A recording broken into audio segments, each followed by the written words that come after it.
WHIV 1023 FM, New Orleans. Question is the Morning Brewe. Yours truly, Time P. Getting it in, doing it how I do it. Monday through Fridays. You can catch me right here live from the WHIV studios. Shouts out to my main man, Mr. Serv, on in the building. No Limit Records, of course. About to get ready to kick things off. A big old talk about Tuesday. But I got to mess with my DJ Tony. So what was we listening to, brother? I thought we was in 1929 with the bubble button burst. What was we listening to? You know what it's called when prohibition period. We couldn't drink and we running bootleg liquor. For real. And look, here we are again. Every morning the last couple mornings, bro, they really had me stuck. Look, I ain't even moving or nothing. Shouts out to DSon on the keys. He said he got a new single alert. DSon on the keys. DSon on the keys. Let me see who else tapped in with me this morning, man. Let me see who else tapped in with me this morning. I can't see them. You got to let me know what they say. You can't see them right now? Mm-hmm. Let me see who I got. I got Queen Jewel, Miss Nee _Nee, Nurse _Nee tapped in this morning. Chris Home tapped in, trust in the process. She said, good morning, y'all. I have breaking news, and this is true. Governor Munster is in jail this morning for violation of a protective order. Is that true? I don't know. I know he just come off the cruise and he got an award on the cruise and everything. I was proud of him. Yeah, they had all of our little NOLA, our big NOLA people on the cruise. Yeah, they did the NOLA cruise. And he got an award on there, man. I was like, my dude, look at him. I ain't even going. Well, all I can say is don't be hutting back there. Yes, indeed. Fight for your life. Pause. Don't come on with a new song. I don't know. You never know with trust in the process. You never know. Trust in the process, anything, man. Anything goes. You never know. I'm going to have to confirm. I cannot confirm or deny that. I don't want to be putting no bad information out there. Shouts out to the homie Lost Dog. He got a new album, man. It's his birthday. Today. Yeah. Oh, man. God bless, man. How many rounds around the sun, man? Talk to us. Shouts out to Hard Heaven 7 guy. Hardhead 7 guy. My fault. I said Hard Heaven. Yeah. I tried to say hard and 7 together. Were you on that Puerto Rican rum yesterday? No, I was not on the Puerto Rican rum. Shouts out to the big chief. He said he got some Puerto Rican rum. Yeah. One of his partners went over there to San Juan and brought him some of that Puerto Rican rum back. Like I just told y'all, I drank that Puerto Rican rum in the DR and I went in the wrong villa and went to sleep. Oh Lord. I ain't gonna even lie, like out there when I went to Puerto Rico, which is one of my favorite places. Wifey did not like Puerto Rico that much. And I have been trying to convince her to go back for another little vacay, It's just not on the top of her list, but I enjoy every I loved it. moment of Puerto Rico. It was right after I did the song with Big Pun, so you know. Oh yeah, you felt So it. they, you know, it was. Oh man, I didn't have to buy a drink or nothing around there, but I just ended up in the wrong villa, drinking that Puerto Rican rum, and went to sleep. Man, I was in Puerto Rico. I woke up every day where I love Villa was. I went and ran on the beach, and then they beach is different. You ran on the beach, you rolling and running in slow motion, and Yep. I ain't mad. Instead Well, I of got drunk on the beach. instead of Baywatch, it was done It was watch. John Watch. Y'all saw me? Watch me. Yes, indeed. Yeah, I went on. I got drunk on the beach. You know, I didn't get to run on it. Word, word, word. Dizzle on the keys. He said, "Good morning, bro. It's who birthday? Oh, lyric birthday.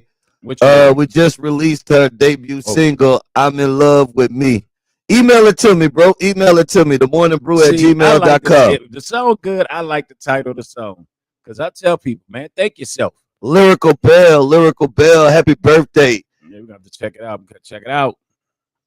Trust in the process. Don was running on the beach like how Stella got her groove back. So was pause.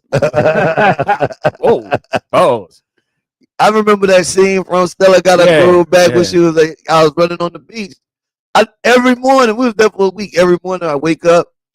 You know, wifey wake up late on vacation, so I would always be out and about and, you know, take my little walk through the city. And the beach was probably about maybe 10, 15-minute walk from, you know, where I was staying at. Yeah. And then then you walk down the street a little ways, then you go through a path. I just felt like I was in a foreign land. I was just exploring, and you was acting like you ain't got to go home. Yeah, real talk. But it was good time. It was good time. The Morning Brew, brew spelled BREWE at gmail.com. I'll try to get that joint on for you this morning, Dizzle. The Morning Brew at gmail.com. I said Dizzle on the keys. Shouts out to Tropical Goddess. Good morning. Good morning. Good morning. Tropical Goddess. How the kids doing? How they school year ended? How they did? How the grades looking? Most definitely, yeah. How the kids doing? She probably about to start travel baseball by now. Oh, okay. It's that time of the year. Boy, I'm telling you, that travel baseball, that travel track. I started looking at the schedule this year. I said, man, I need a job just to pay for this. I need a whole separate job just to pay for this stuff. God bless y'all.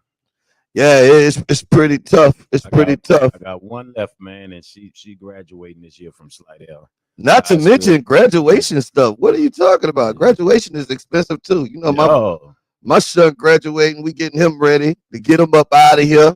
I just, you know, me and my youngest, we go at it. And your daughter said she was trying to go in the reserves, huh? You ain't talk her out of there yet. Some things changing up now. You know what I'm saying? You know, with that child, that's my entrepreneur child. She always got a deal for you. Yeah, so we I'm like, you ain't talk her out of there yet. We gonna have a sit down and we got to work this out because I had to let her know, like, baby, you still college, your grades are where they at. You know, you got the grants and plus you got my GI Bill. She was like, wait a minute. You got college. I could use your money, your GI Bill. I said, yes, that's what it's for. You know what I'm saying? So we work all that stuff out and whatever. Now, but the funny part is she hit me with her dress and her shoes for graduation. I said, what you got to have a nice dress for? You got a cap and gown on. So we've been going at it about that. So, yeah, I upped the money. You upped the money, huh? Yeah, because she know how to do it. Gave it up. She keeps secrets. You gave it up. You don't want everybody to know. Word. She keeps secrets. Tropical Goddess, she said my son and his team won Sunday in the Chalmette Spring Showdown. We had and then they started travel baseball last month. Good Lord. I thought I seen them kids out there. You know, I be seeing them at the park by us. Yeah. I said, ooh, baseball. They was trying to get Dayton to play baseball. I said, look, I'm going to just be real with you. I knew something coming. I'm going to just be real with you. I really can't. I ain't there yet to do multiple sports in the same season. I just can't do summer track and baseball, and he had a choice to do the baseball or he could do the track. I'll take track for 2,400. Of course he chose track. I don't Baseball mind. too expensive. I don't mind if he want to play baseball. You feel what I'm saying? I was gonna let him play if he wanted to play because a lot of money. a lot of his friends from the park they play baseball, but he said he was gonna stick with the summer track because the other kids gonna come run summer track after baseball. Mhm. And he was like, "Well, I'm gonna just do my summer track." Well, I'll give you a fun fact about baseball with me. I played baseball when, of course, when I was younger at the park and whatever. Who was a beast on our baseball team? Who that? Who moves the slowest you ever move? He's just straight gangster, baby from Cash Money. He was shortstop. He played shortstop. I played right field. You told me that before. Baby was a dog on. I'm talking about turning double plays. Baby was a dog on the baseball field. That's fun fact. Because if you see him, he move all slow and oh man, he played shortstop. Was nothing nice. So he could play that baseball He back had in the hair day. Interesting. Yeah, interesting. back in the day, we both had it. That's what's up, man. Shouts out to Jeezy, that 337 tapped in on the YouTube. He done switched over to YouTube. He said he can't. The Boudin ain't real. He said he can't go back to the IG. He can go wherever he want, but the Boudin still ain't real. Hey, no, I do want to encourage people to subscribe to the Morning Brew YouTube. My PR people have been telling me that I need to be pushing the YouTube more. Your PR people? Yeah. They said we gotta push the YouTube more. Please reply. That's what that means. Yeah. You say, so we public relations. Yeah, we got. I know, but one of my homies, when I told him about my PR people, say, "Please reply." I said, "No, man, no." Actually, we got 3 people actually tapped in on the YouTube right now. So, shouts out to my people over there on YouTube. If you put your name on in the comments over there, I can actually put your comments up on the screen and I can actually shout you out. So let me tell you, if you're rocking with me over there on the YouTube, it's the Morning Brew. The Morning Brew, Brew spelled BREWE 1023. Let me tell y'all something at YouTube. No matter what Don say about y'all are right with me. I'm just letting y'all know. Y'all are right with me. You know what I'm saying? You got to be messy. It's messy Wednesday. Today is Tuesday. Oh, see? You skipped the day. I'm trying to get to the weekend. Talk about it Tuesday, April the 14th. April the 15th, all my people that get paid on the 1st and the 15th. Hey, military, baby. The wait is almost over. Let me get that deposit. Man, I remember whenever I used to be waiting on that 1st and the 15th, well, the wait is almost over. Man, let me tell you something. Mess around and starve during that 10th through the 13th. And when I was in the military, man, I'm sending money home to moms, you know what I'm saying? And I had my little left that I had left and all that, man. That 1st and 15th was real to me, dog. I mean, real to me. Jeezy said we just had the Boudin festival. And none of the Boudin was real. Out the whole festival? None of it was real. None of the Boudin out the whole. If it was in Jeezy City where he from, none of the Boudin was really. Probably had bullets flying while you trying to eat the Boudin. None of the Boudin was real. Let them know, Serv said none of the Boudin was real. That's nuts. What did he say? He said Festival International coming up next weekend. That's the best festival we have out there. Wait, Festival International. They think the international with Jeezy from International is New Orleans and Baton Rouge and stuff like that. Cut it out. See, because he likes to get me, so I got to get him. Festival. Supposed to be international. Lafayette had that many festivals. But see how they got a lot of festivals in Lafayette. They got to do it different. It's supposed to be international festival international. You ever heard of airport say airport international? They say international airport. See, only where Jeezy at. I can't. S. Muhammad is tapped in. I just threw that comment up there too. She said, S. Muhammad, I'm going to share on my Facebook. All right, that's what's up. Share that joy. Get us out there. And no matter what Don say about y'all that defect to YouTube, y'all are right with me. I'm just letting y'all know. So I think YouTube and Facebook let you put your comments up there. Yeah, yeah. So we are streaming live. We on Facebook. We on YouTube. We on IG. Wait, so you see, that's Muhammad. Not also. We on the radio. Sandra Muhammad. Yeah, Sandra. Yeah. All right, there. All right. See, things that you Now, learn right Now, here. my mother-in-law name is Sandra. So I get quiet. No, Big Red sweet though. Big Red sweet. I ain't gonna. You ain't gonna do that. Big Red ain't nothing nice though. Big Red tell Don't you like it play. is. Don't play with her. You know that New Orleans woman that got, you know, that cause say God is good but cursed all day. And Big Red, she again my mother-in-law. I Big Red call it gangster. the gangster Christians. Yeah, Big Red gangster. My mama a gangster Christian. She don't cuss no more. And when she first met me, she was mad with me for, you know, she wasn't But gonna let her daughter look. She's called me Save a like Lot. Tupac used to say, I ain't no killer, but don't push me. That's her. She called me. She should be mad, well, you know, because I'm dating a daughter at the time. She used to say, "What's up, Save a Lot?" When she would see me.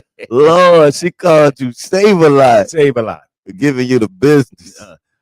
Yeah. Shouts out to Boss Chick Time, man. What up, sis? Sis be acting funny. She just said, ain't nothing real, let Serv tell it. See, there it is.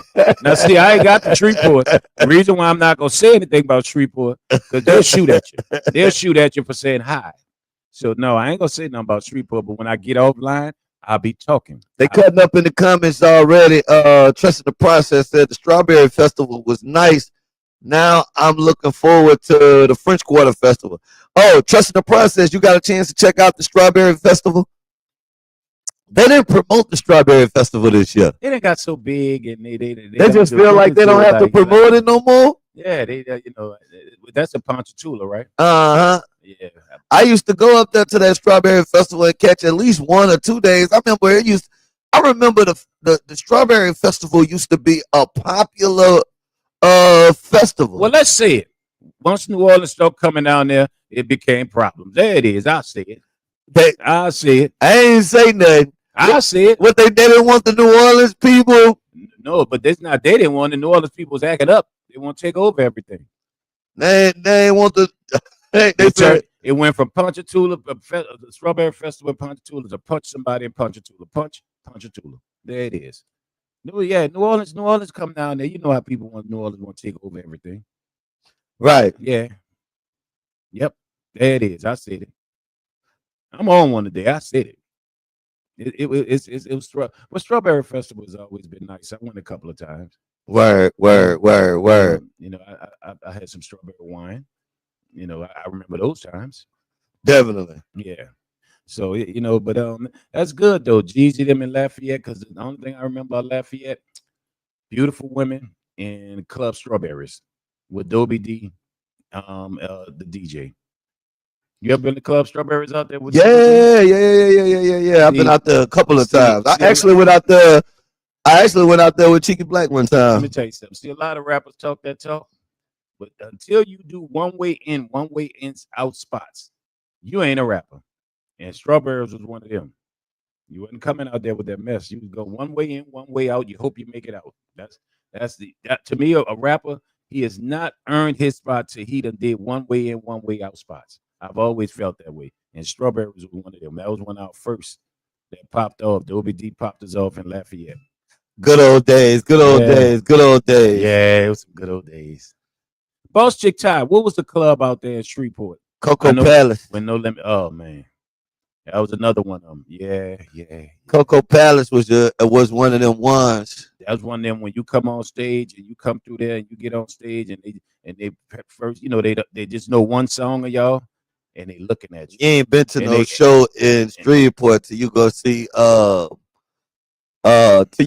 Webby at Cocoa Palace. Yeah. He gonna pray. He gonna cry. Yeah. I'm telling you, but I'm telling you, Webby had the most gangster bush with the Steve Harvey lining, boy. They gonna tear the club up, man, all in one night. Shreveport, man, we had a day of shooting in there in the club. We kept performing. They shooting outside. Jesus said they got Strawberries in Lafayette too. Yeah, that's what Lafayette I was talking about. Strawberries I was talking about. back in the days. One way in, one way out. You ain't a rapper till you survive one. That's it. That's the real game. But Streetport, man, that club in Streetport, you know it's bad when the police, and I remember it at the hotel, warn us and said gave us warnings like if this happened and you see us do this, y'all drop the mic and get off stage. I remember we had warnings before we got there. Hey, them was them days though. Definitely. So good times, Yeah. good times, man. I never got drunk in Shreveport. Never got drunk in Shreveport. Oh, you had to be on point out there. You had to be on point out there. He man. said you gotta be on your P's and Q's. The police and the hood, you got to be on point in Shreveport. I'm telling you, that's one of them places like Compton, Southeast DC, Shreveport, those type of places, you got to be on point. Jackson, Mississippi. Oh, yeah. Jackson, Mississippi, Them- Jacktown. That's the point where I'm not gonna drink this Hennessy tonight and be celebrating on the way to the show. No. I would just be comfortable everywhere. No, we Having the places you named, I'm like, you right. And I was probably wrong. I be chilling. No, but with us, we coming and we coming and we bringing.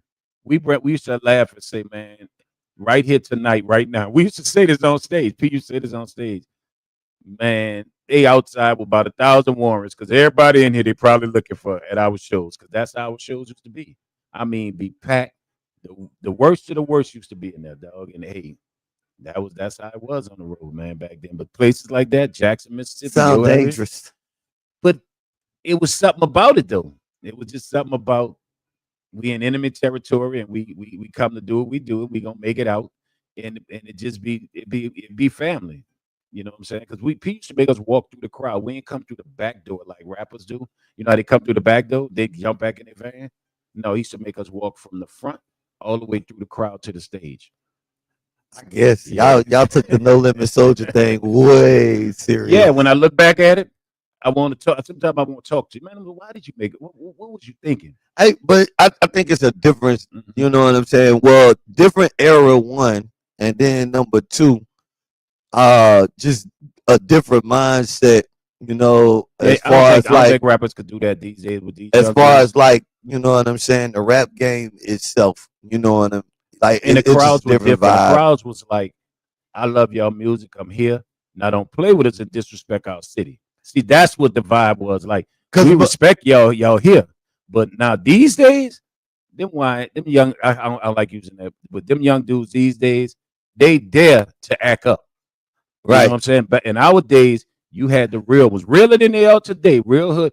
But I love my era. Yeah, I love my era. You know why I love my era? Like, you know how you telling me these stories? Mhm. I can't name a place. I can't name a place that I went and I was like not really welcome. Maybe once or twice, but not enough, not even significant enough for me to be like, oh, I went to this place and oh, they was ready. Like I always went to places. I don't know if I just had friends But everywhere. See you. Let me tell you, you was a DJ, and see you the DJ, and they loved the DJ, right?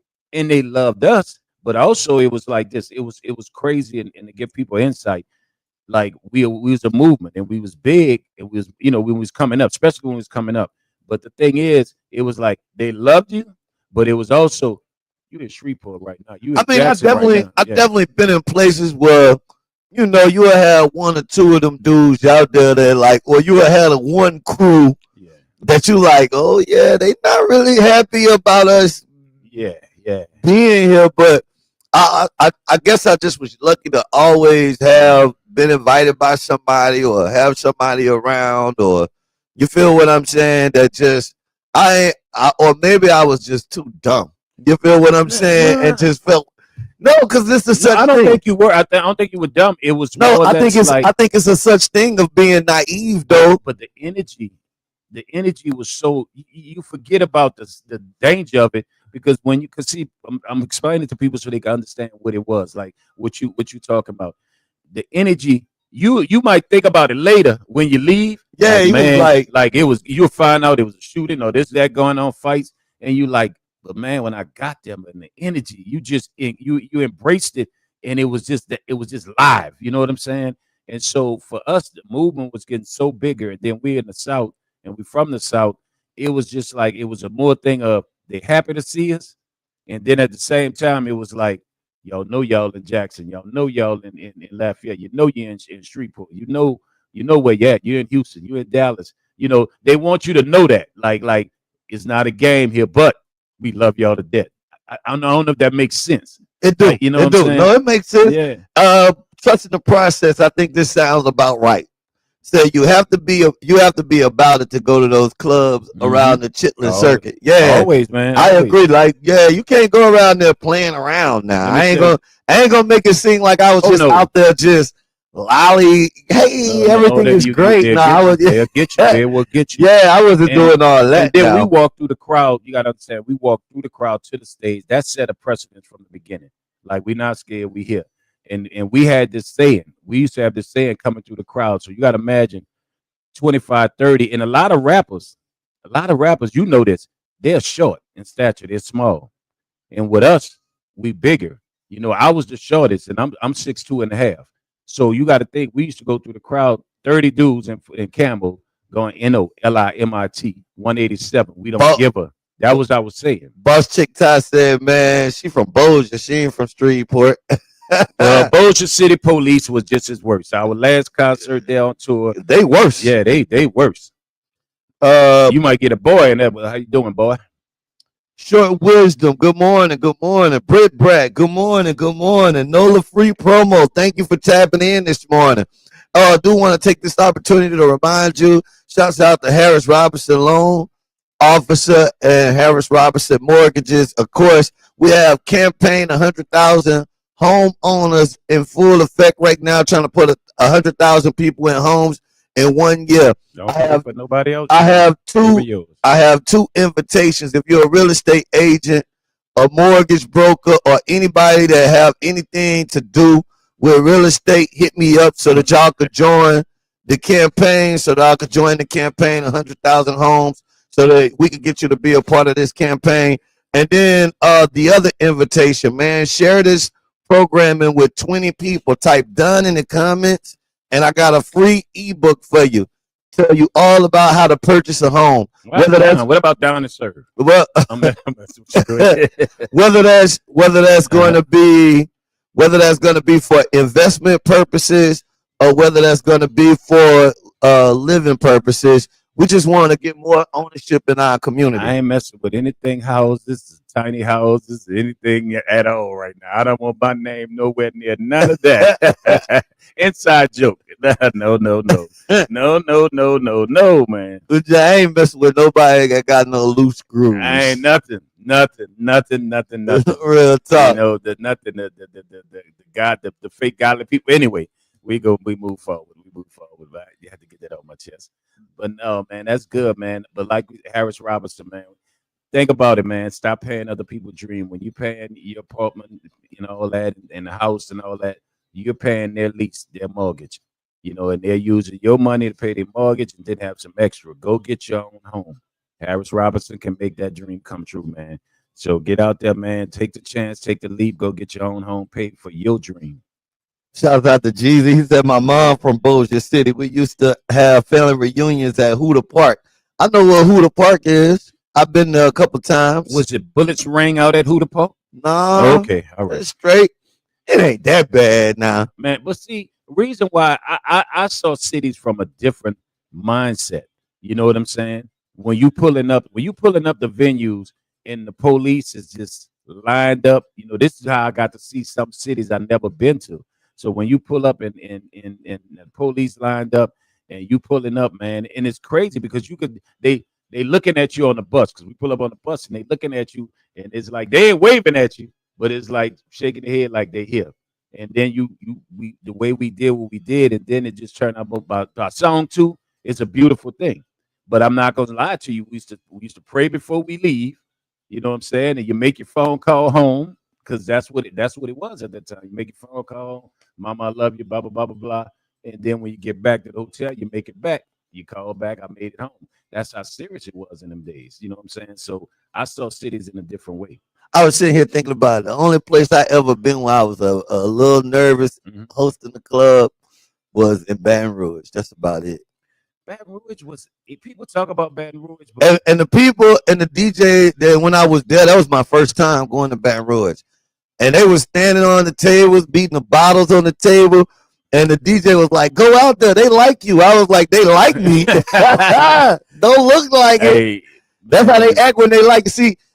And see what I'm saying? That was mixed signals. but you embrace it. I was scared, and that's probably the safest I was. I can Yeah, I just honestly had say the mixed signals. I can But honestly, we got to move to something yeah, else. but I can honestly say real quick, it wasn't fear. It was more or less like, yo, this would come with it. Like this, man, this, the rap game became different to you. Like it was more than a song. And then DJs like yourself, I'll say this real quick.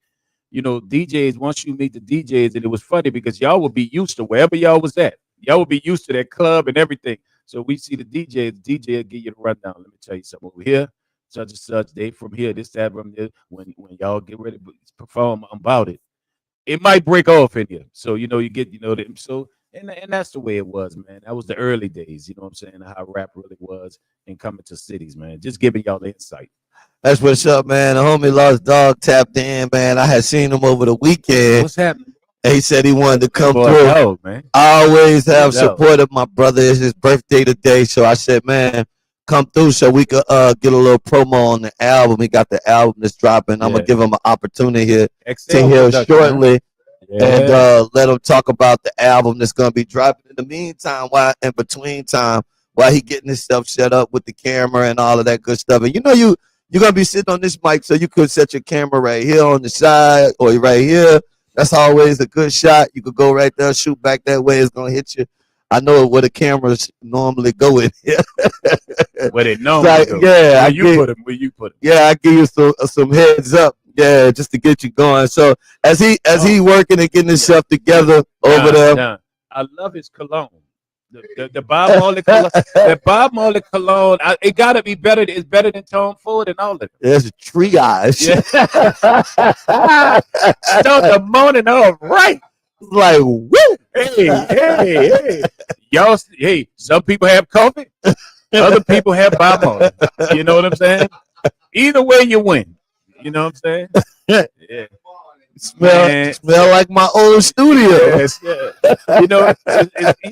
When you smell that cologne, you say, "Thank you, Father, for all the things of the earth that you have created, Father." Jeez, Yeah. Louise. Yeah, man. Hey, what we talking about on a Tuesday? Let's get these topics Man, out while Lost Dog gets set up. Let's get some of the serious stuff out the way. Definitely, man.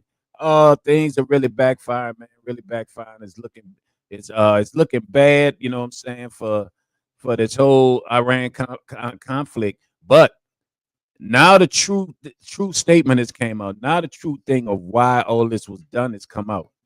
Now I don't know how you feel about it, Don. I will say like this: it was a gangster move by the president.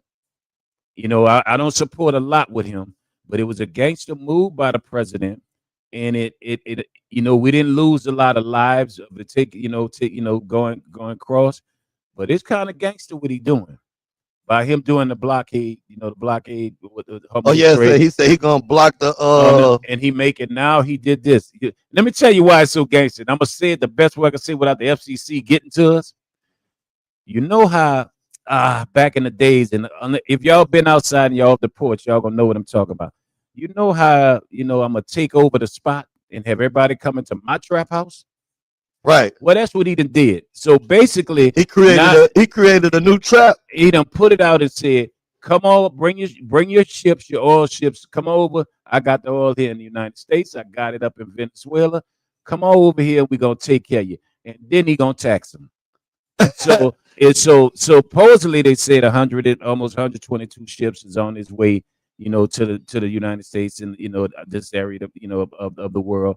You know what I'm saying? That might be untrue, but true. But I do believe that they are, because now you got to. The only thing, though, all I'm saying is I don't want Iran to get mad No, they mad. They mad. They gonna get mad and try to hit them ships, and they come in here. They mad. They mad.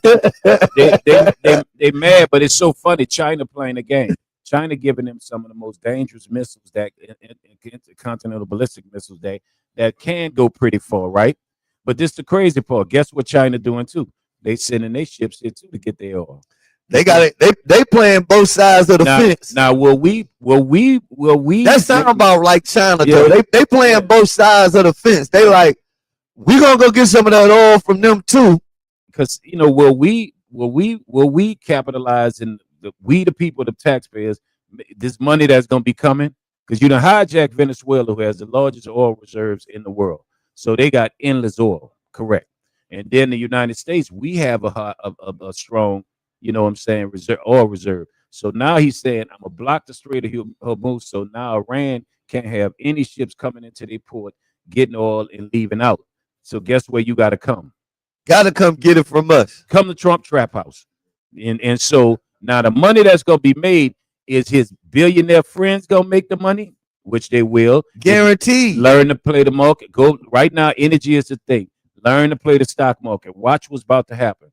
Because any energy stock market about to shoot up, go up. Because if you got any energy stocks, I know them boys in Texas. Oh man, they licking their lips right now. They rubbing their hands together. But you know something too? They said they about to tear it up. The state we in right now is Louisiana. Yeah, we got some more because they didn't remove the drilling moratorium for us now. Oh, they did. Yeah. Right? Oh, all this was planned, but when you really look at it, talking about we was just not talking about not Shreveport, but what's them oil counties we got up there? It's a few up there, man. Over there by what La Tech at? Up there by Grambling and all that stuff. Yeah, Ruston, Louisiana. Ruston and all them boys up there. They about to eat good, man. Because when they over there licking their lips too. They like, boy, it's about to be a good little summer. The reason why they never the drilling moratorium, because if you drill in Louisiana, right, it's the same way as Saudi Arabia, right, because of the challenges of it.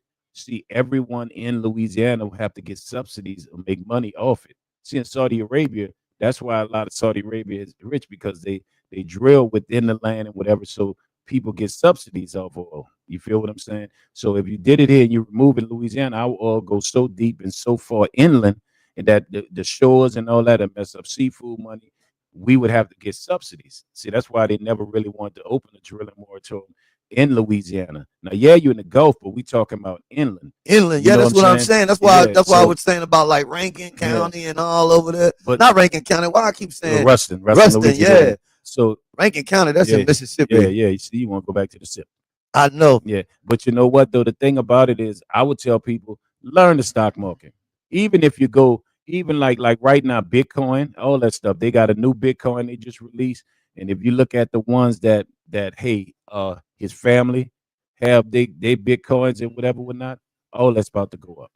So it's like the stock market or any energy stocks you have that's out there, go get them. Go get some, because it's gonna go up. Because if everybody in the world got to come here over this way to get their oil, he gonna tax them. Now, will our gas prices go down now? See, that's the point. Or is it people gonna make money? Is everybody else gonna have a chance to make money? I hope the gas prices go down, but I'm gonna be honest. People around there doing strange things for some change to get gas. I was just a little disappointed when it came out, and you thought everybody was excited. They had the peace talks, and it was like, we about to get ready to shut everything down, and everybody got excited. He playing chess, man. And now all of a sudden we right back at it. Yeah, but he playing chess. We right back at it. We right back at it. We got the same stuff going on. That's a new world order.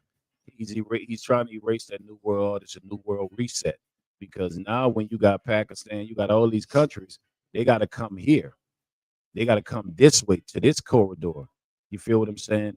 So if you come in here, now he could tax however he want to tax. And then that causes the Middle East and all the rest of them. Now it's like, you got to deal with him. You know what I'm saying? And so it's not a good thing, because stuff still can break out. You get what I'm saying? It can still break out. But what he's done And what he's done is gangster. It's not like, oh, he does it perfect and throw your hands up and all that stuff. No, it was But just it was just not you saying. I'm saying no some people. a good tactic of Yeah, war, yeah. It's basically. playing chess. Yeah, they Checkmate. just strategize, and that's just a Checkmate. tactic If it of worked, now war. if it worked, If it worked, because also right? you got to understand, Because it not could backfire. but see, you got to understand something too. Iran not just had oil, but Iran had the chemicals that you mix with raw oil to make gasoline. See, that's another thing a lot of people don't know. See, with Venezuela, their oil is so thick, but to make gasoline, it has to have other chemicals. You know what I'm saying? To mix with it to make gasoline. So that was one of the reasons. You know what I'm saying? And then with Venezuela, also, it has something to do with the midterms. It's not just oil. You know what I'm saying? And having America's four companies in Venezuela are the ones that make the voting machines that you see in America. Now think about that. If you capture Venezuela and you got those four companies, you control those four companies that make the voting machines. Guess what happens now? You control the machines where the votes go to. You get what I'm saying? So I hate to say it, the Democrats, y'all want to be nice. The Republicans, that boy playing chess and he playing to win. Just for he said, Russia has the oil contract and will keep it to them secured. Well, they're working with Russia because also Iran working with yeah, Russia, right? in America. Because Oh, with America. when this Okay. happened with Russia, see, with a lot of people, Obama, they got mad when Obama had the Iran deal with Iran, and he released some of the money, like took some sanctions off. That's what they tried to say, but Trump has done the same thing. He took sanctions off. Part of the deal was take sanctions off Iran and then sanctions off Russia. So now Russia also can sell whatever oil they got to Pakistan and everything. So basically, Putin and Trump, they getting their money. You get what I'm saying? Right. And you know what I'm saying? Because they're all in bed with Exxon and Mobil and all these other people. So That's Muhammad. A Chinese tanker under U.S. sanctions passed through the Strait of Hormuz on Tuesday, defying Washington's naval blockade that began on Monday. No one is afraid of this paper. No one is afraid of this paper. I guess they're talking about administration. Well, it's like this. China got through because you got to look at the ramifications. Okay, we found a Chinese ship. We already had tensions with China because China wants Taiwan. And if they invade Taiwan, we have to act. And now you're looking at it's not Iran. So if you found that Chinese ship, right? Now you got a problem with China. Now you got a problem with North Korea. And North Korea, we have South Korea. So it's more serious where you might China that ship got through. Okay, it's cool, but you still got to come see us because you can't get to that to those Iranian ports. So you still got to come over here. Right, you got through the strait, but Yeah.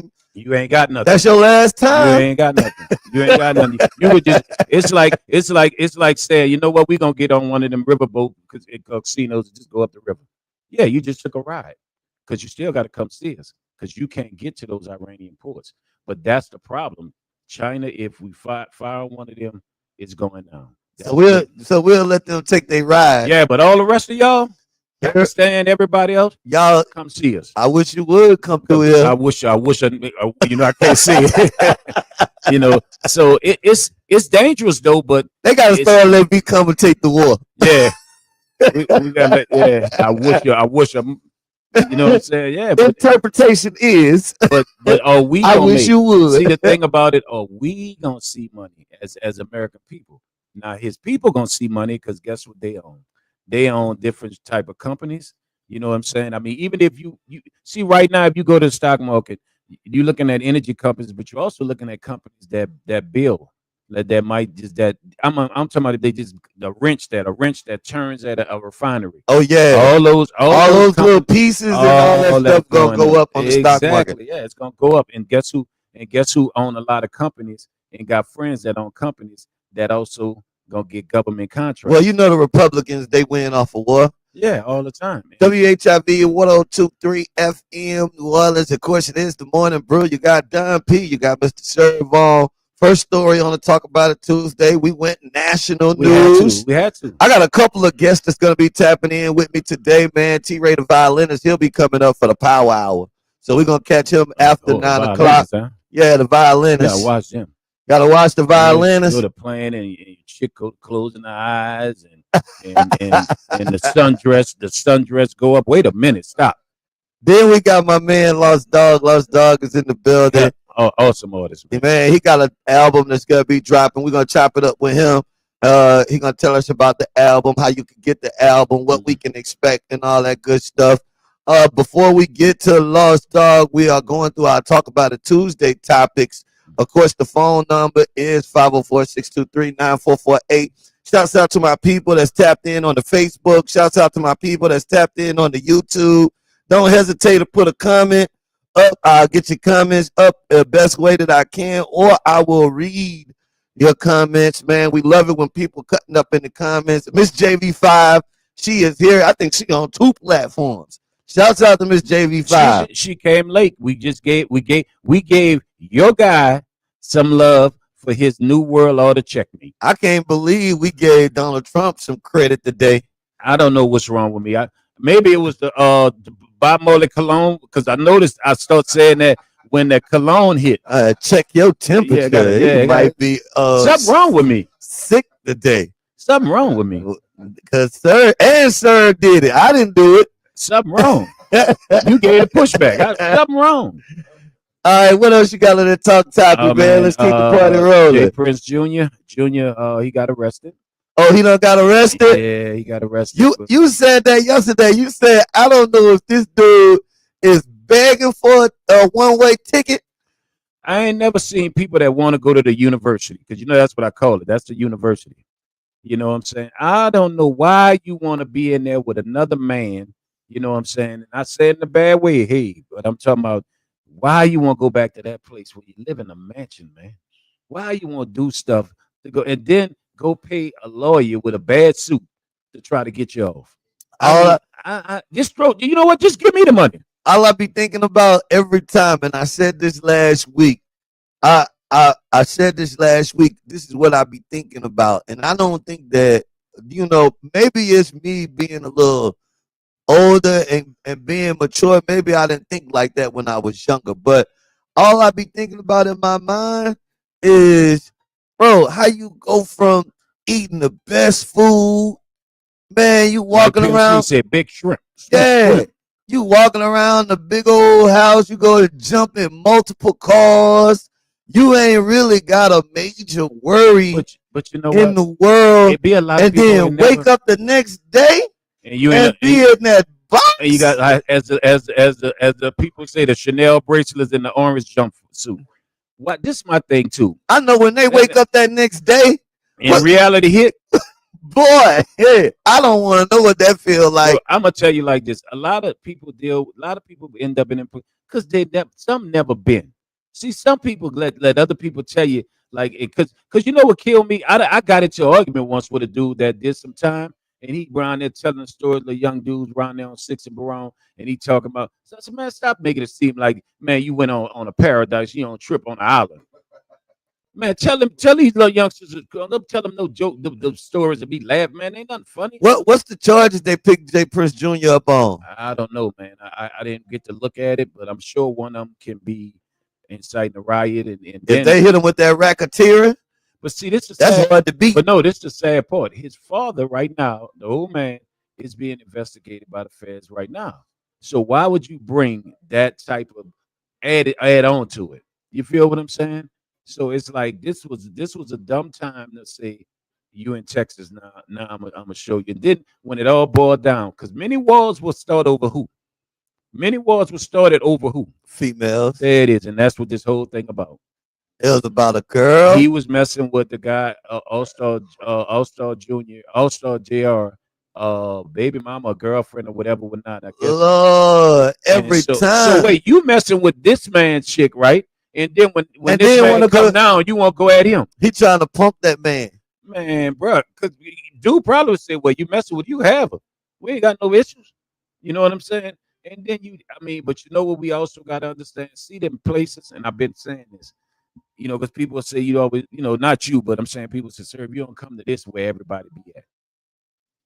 That was a restaurant that everybody be at in Houston and be up there late at night.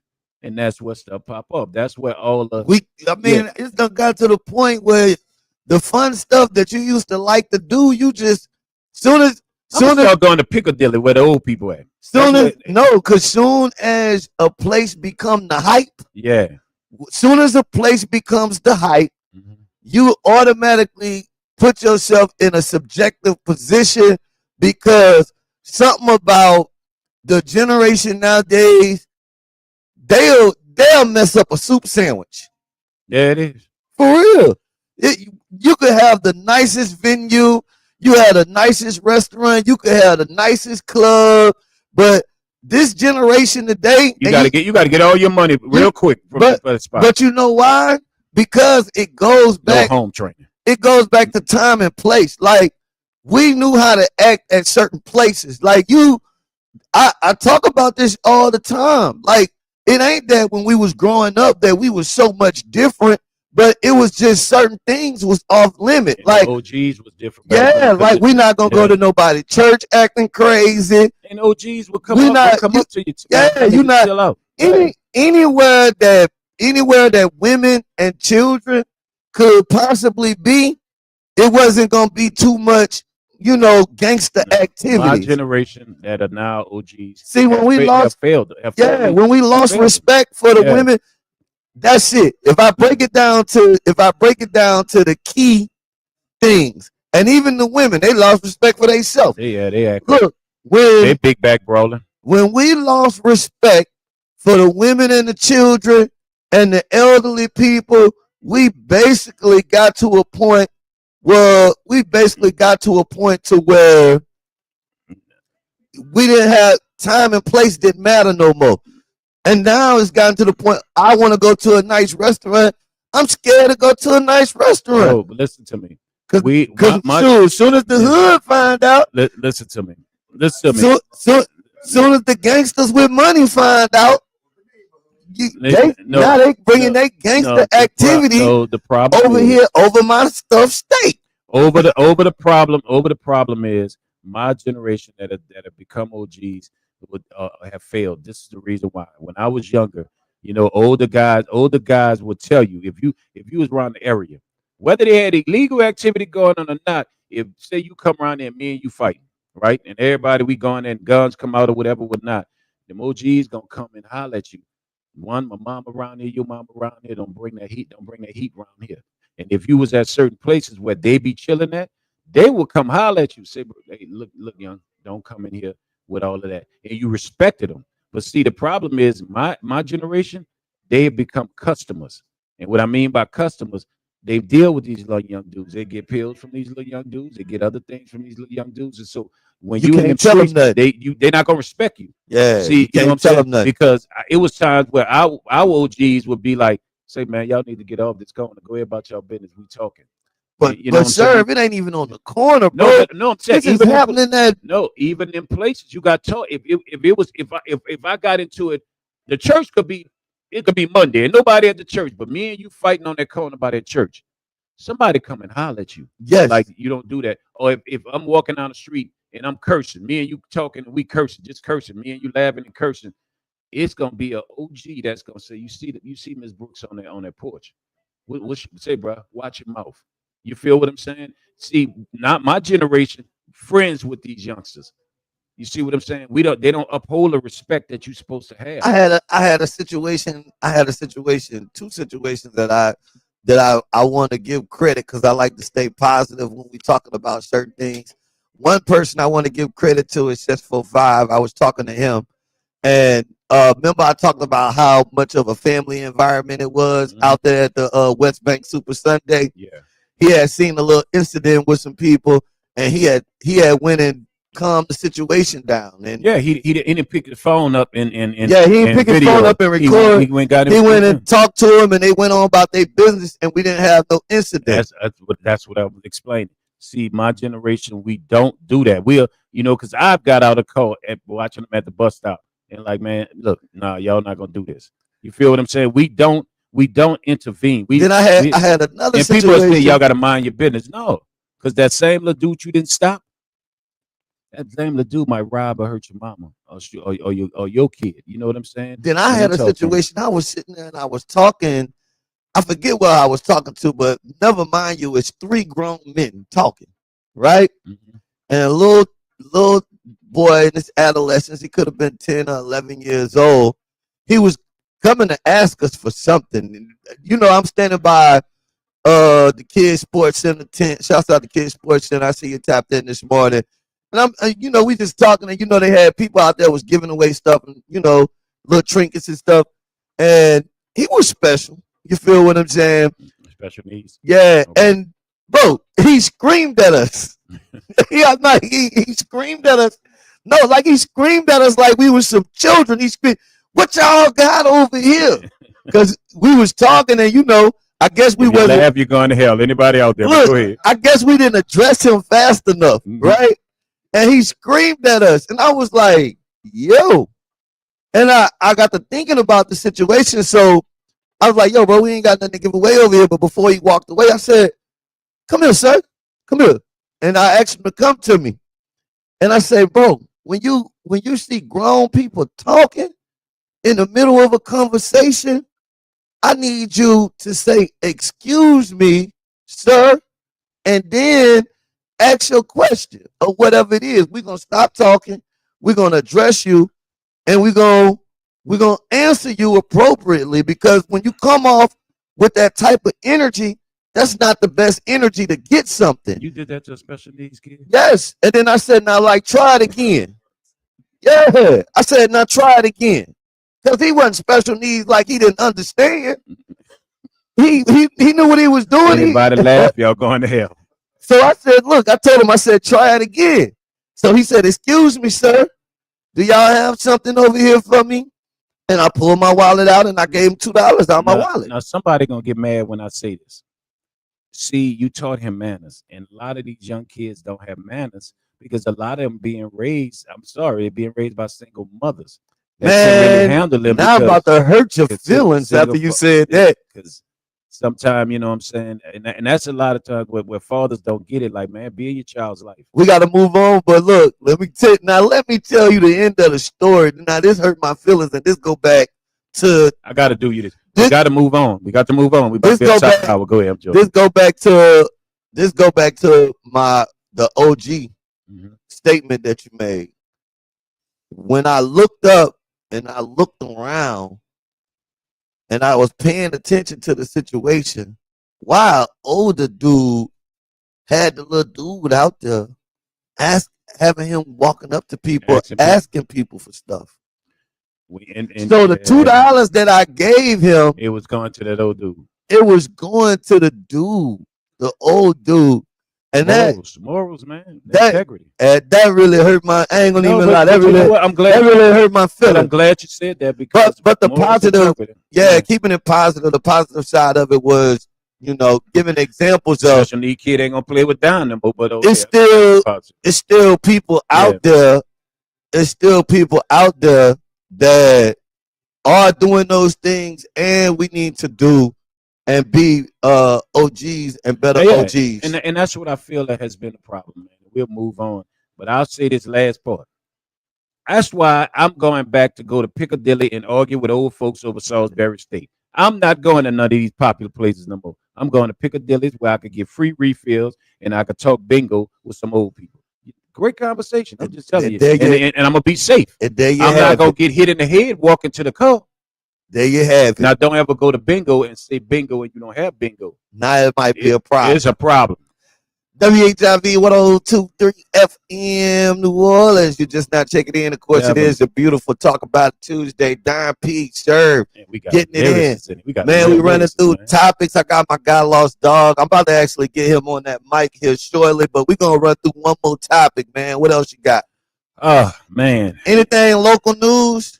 Not too much with the local news, man. We still, the Kelvin Duncan thing is still, I just think that's a travesty. You know what I'm saying? That they're trying to get. So he out, right? Well, I think. I think if the bill passed or whatever. Did they push that through, or is it still up for debate? I think it's up for debate. Just for it. Help me out. What's going on? What's the latest with this Kelvin Duncan thing? But it's so funny.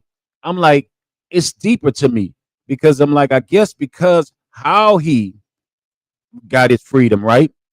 Which opens up a big old thing, with how people can find they getting they files and everything or whatever, whatnot.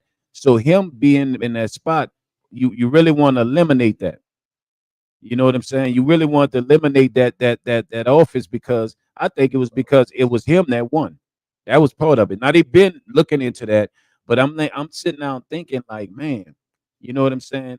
Because him getting that job is very serious, because now you got somebody that will have that clergy court job that was Clerk of court, yeah. was wronged, and he knows where the mistakes was at and what be done that they've been doing to people. You feel what I'm saying? So do you want somebody like that in charge of that job, which means now he can go in there and all them cases sitting in there, and these people can't get they loved ones, you know what I'm saying, cases, and getting their files and everything. Now those people, he could make sure their files are there. Now they can fight their case and they could come home. Now, do you want somebody that know all the discrepancies that y'all were doing to keep people in jail to now have that job? So it's just kind of funny. A man that went through that and how he got his freedom was exactly because of what went on. You feel what I'm saying? So do you really want somebody like that? I'm wondering if what's the other guy that was running for it? If he would have got that, would they have done that?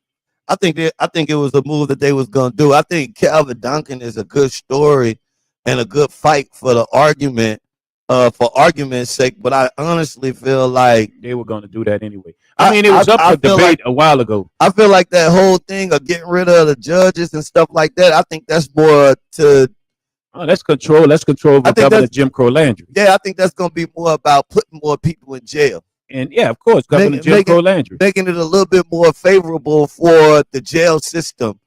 Well, we got to be careful. Or the judicial system. We got to be careful. You're right. In Louisiana, we have to be careful because we're not watching. Like I said, I think Calvin Duncan is a good story. I really do. And I'm saddened that he put all of this work in and spent all this money.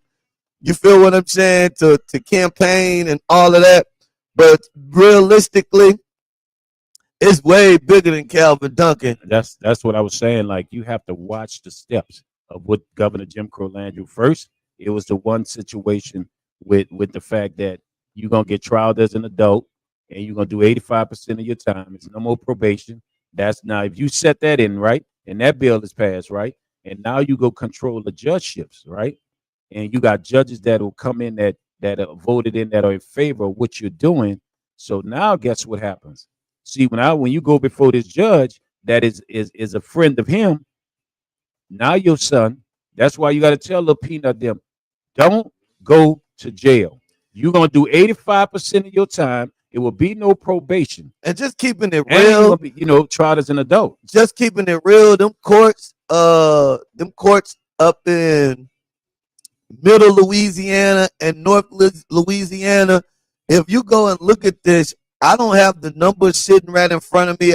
If one of my astute Brew Crew members could back me on this with a little bit of research right quick, I would assume, and I'm not a betting person, but I would assume that them North Louisiana and Middle Louisiana judges typically give more time. I'll go ahead and say it. If you know someone, if you know someone, African Americans, if you know someone that's in the system, right, they will tell you, especially in Angola, they will tell you, New Orleans, yeah, you got some people there, but Shreveport, Lafayette, Baton Rouge, you know what I'm saying? All these places, they got a large number of African American men where they outnumber, you know what I'm saying? Say Southern Louisiana, New Orleans and Baton Rouge, Shreveport, Lafayette, they got a large number of African men in there, and that should tell you what you asking right now.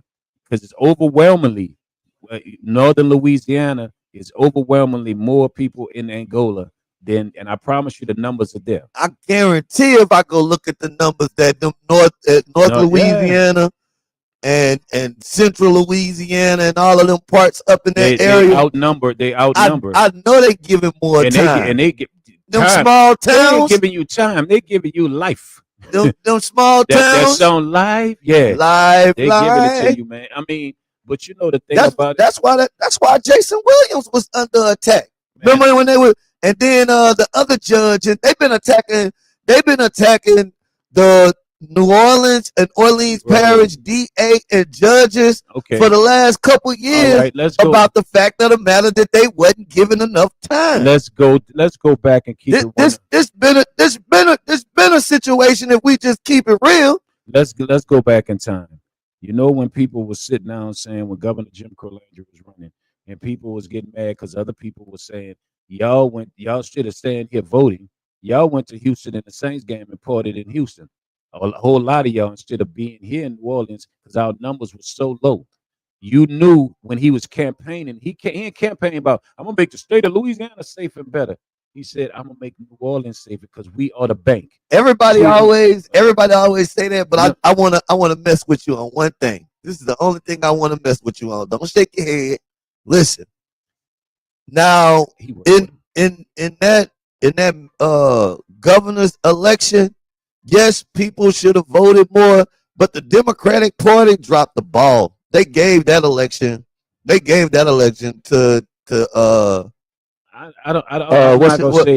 Jim Crow Landry. Yeah, I'm not gonna say they dropped the ball. Man, they did. I'm gonna say this. They didn't campaign. I'm gonna say this. I'm gonna say this, and we're gonna be totally honest. If it's one time, you know what I'm saying? See, it wasn't just about parties, right? It was about you, us, individuals. When you look at it like this, when you know a man is running, and it's a reason he's running. It's a majority black city. And if he's running on the fact that I'm going to clean up New Orleans will be, now you got a whole state, right? And New Orleans is the bank. Some people that don't know, New Orleans is the bank of the state. We make the money. That's why our sales tax is higher than anywhere in the state. You know what I'm saying? Our state tax is higher. So to control New Orleans, you control the money of Louisiana. You see what I'm saying? And so to make money as tourists, guess what? They got to feel safe. When they putting out their murder capital and people get scared to come here. No, he wanted to erase all that. He wanted to control the money. But what I'm saying is he ran on it. Forget whether Democrats are pushing or not. It's the fact of, look, I don't care about Democrats or Republicans. I don't want him in. And I got a son. I don't think I want my son in. If he saying he coming and gonna clean New Orleans up in the judicial system, then you automatically should be saying, I'm gonna go vote. Even if I don't vote for, I don't even know the other person. I don't even know the Democrat, but I don't even know him. It could be DSon and Serv. Well, that's why I said the Democratic Party dropped the ball, because and I don't want to get caught up on this, because the point is the main point of everything is you got to pay attention to what's going on politics. So I don't want to deny the main point. No, but that's the point I'm saying. That's the point. I agree with you. You gotta pay attention to politics. Yeah. But it was another one of those situations where two evils. It was another one of those situations where if you're not into politics, like Serv, you into politics. I know what's going on with politics because you into it. You know it. Yeah, I know what's going on because of being on the radio. But if you wasn't into politics, you would have never knew what the hell Landry was running on, because we wasn't keeping up with Landry. We weren't checking for him. He wasn't in our stratosphere. And the Democratic Party, most people, that dude was from North Louisiana. Most people in South Louisiana didn't even know who Sean Elliott was. But this the point, bro. They didn't even know who the dude was. They didn't even have no clue. They never seen him before. They didn't put no money into campaigning for that dude. I agree with you. None of that. I agree with you. But when the word was put out, because we all see it. Hold up. And the only reason that I'm saying that, I'm gonna let you say your piece. And the only reason that I'm saying that is because I felt like the Democratic Party was in on it. They worked together to put Landry in as governor. And so a lot of times we want to blame it on the people and give the people a bad reputation, but they had agents of help. It wasn't just about a football game, and sometimes I just be nervous about selling that narrative of, oh, we care about football or we care about all of these other things than we do voting, and that may be true, but two things could be true at the same time. So what you're saying, I do think is true, but also Man, the Democratic Party didn't really Okay, campaign. They ain't dropped okay. that bread. No, let me be honest with you, dog. Let me be honest with you. That's the problem, and that's why I'm an independent. And I tell people, you know what I'm saying. You know, common sense. If you could get on social media and somehow, some way, I guarantee you a post pass where it was said to you that this man wants New Orleans. I remember the post that was out there. Now it becomes common sense, right, to pay attention, especially if you have had young people in your family, or have somebody that's doing time. You know what I'm saying? Doing a lot of time, and it's possible they could come on. Like right now, I'm gonna show you a point right now. Of course, it means something to me because free Corey Miller, this 10-2, bill and stuff like that. If that passes, then you got to think not just Corey Miller gonna come home. You know what I'm saying? A lot of other guys gonna be able to come home because they fall under that rule which is a Jim Crow law. You feel what I'm saying? So people paying attention to that. So my thing is, you also got to be, but we got to be accountable as people. Like right now, I'm gonna show you a point. Remember, we talk about the game going to Houston and people. I'm not saying that was the reason, but a lot of people, you know what I'm saying, this was an important vote that a lot of people knew about. You know what I'm saying? And you chose not to vote. So okay, I'm not mad at you, right? But this is my point. Like right now, and nothing against Keith, right? Keith Lee, the guy that with the food thing. You don't think that was a setup? That May 16th, Family Day, that festival is the same day that we got elections that are important, judges that same day. So where do you think people are gonna be? Where's the point? Where's the push at? Now I agree with you because guess what? All them should be that's running, that like Fuller, like I share this stuff. He should be out there pushing. I know you're going to Family Day Food Fest, but please vote. Before you leave to go to Family Day Food Fest, go vote because this is my initiative as judge. This is what I'm going to do, and this is what I'm gonna do. See, people, politics in Louisiana, in New Orleans especially, they entitled. That's like Oliver. Like Oliver, we talked about it, where Oliver possibly could have been mayor, but he took it for granted. He took a lot of things for granted that Helena showed up at, where he should have showed up at, and he should have been on that scene. And I think we deal with politicians here in this city that feel entitled. That's why some of them been on city council for so many years, because we go in there, walk in there, and say, "Oh yeah, I know about Don. I'm gonna go ahead on Don and Serve. I'm gonna take Don. I'm gonna take," and not even look and say, "What is Don and Serve did?" We got potholes in both of their districts where people from China coming up and saying hello. That's how deep the politics. We don't think about it. I remember growing up, a lady, I got her name Dorothy. I saw that lady before the election, and she come around with a big hat in a Cadillac. And then we all, because we see her, and she say, "Hey," and everybody go vote for her. And our hood was terrible. She ain't do nothing. Well, And I think well, we we have need we, to, we we have to need take to, we accountability. need somebody tag Keith Lee right now. We need to tag You Keith ain't gonna you Lee. can't change it. And then he made it No, look. no, we ain't trying to change it. That Yeah, ain't what we trying to do. yeah. That ain't the answer. Changing it. What we need to do is tag Keith Lee, and we need to tell Keith Lee that just like he did free vendorship, Hmm. then he need to do a voter initiative. If you That's if smart. you Yeah. if you come with your voter card or your sticker that say you voted, You, or you need to have an initiative you get a free pickled piglet. because I keep on saying I do understand what a lot of people saying, but some people starting to sound what's the word that I want to use? I don't want to use that word because I will offend some of you. You feel what I'm saying? So I'm not going to use that word. But what I'm thinking in my mind, I just think some of us, uh, especially us African Americans, we every now and then when we get a couple little dollars in our pocket or we get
we have survived through so much. Then okay, when it comes to we need to learn more to better ourselves, you know what I'm saying? I don't want to hear the excuses when we got a computer in your hand. When you're on the phone for 3 hours looking at social media posts, when you can also go to YouTube, because you could go to YouTube and find a new video, the new hot boy video or something like that.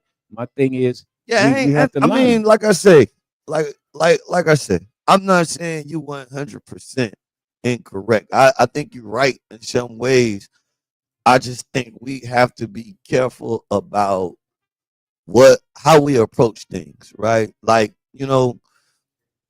let me see how I want to put this. Like, I could correct my son, right? You feel what I'm saying? Like sometimes my son be doing stuff and I need to correct him, right?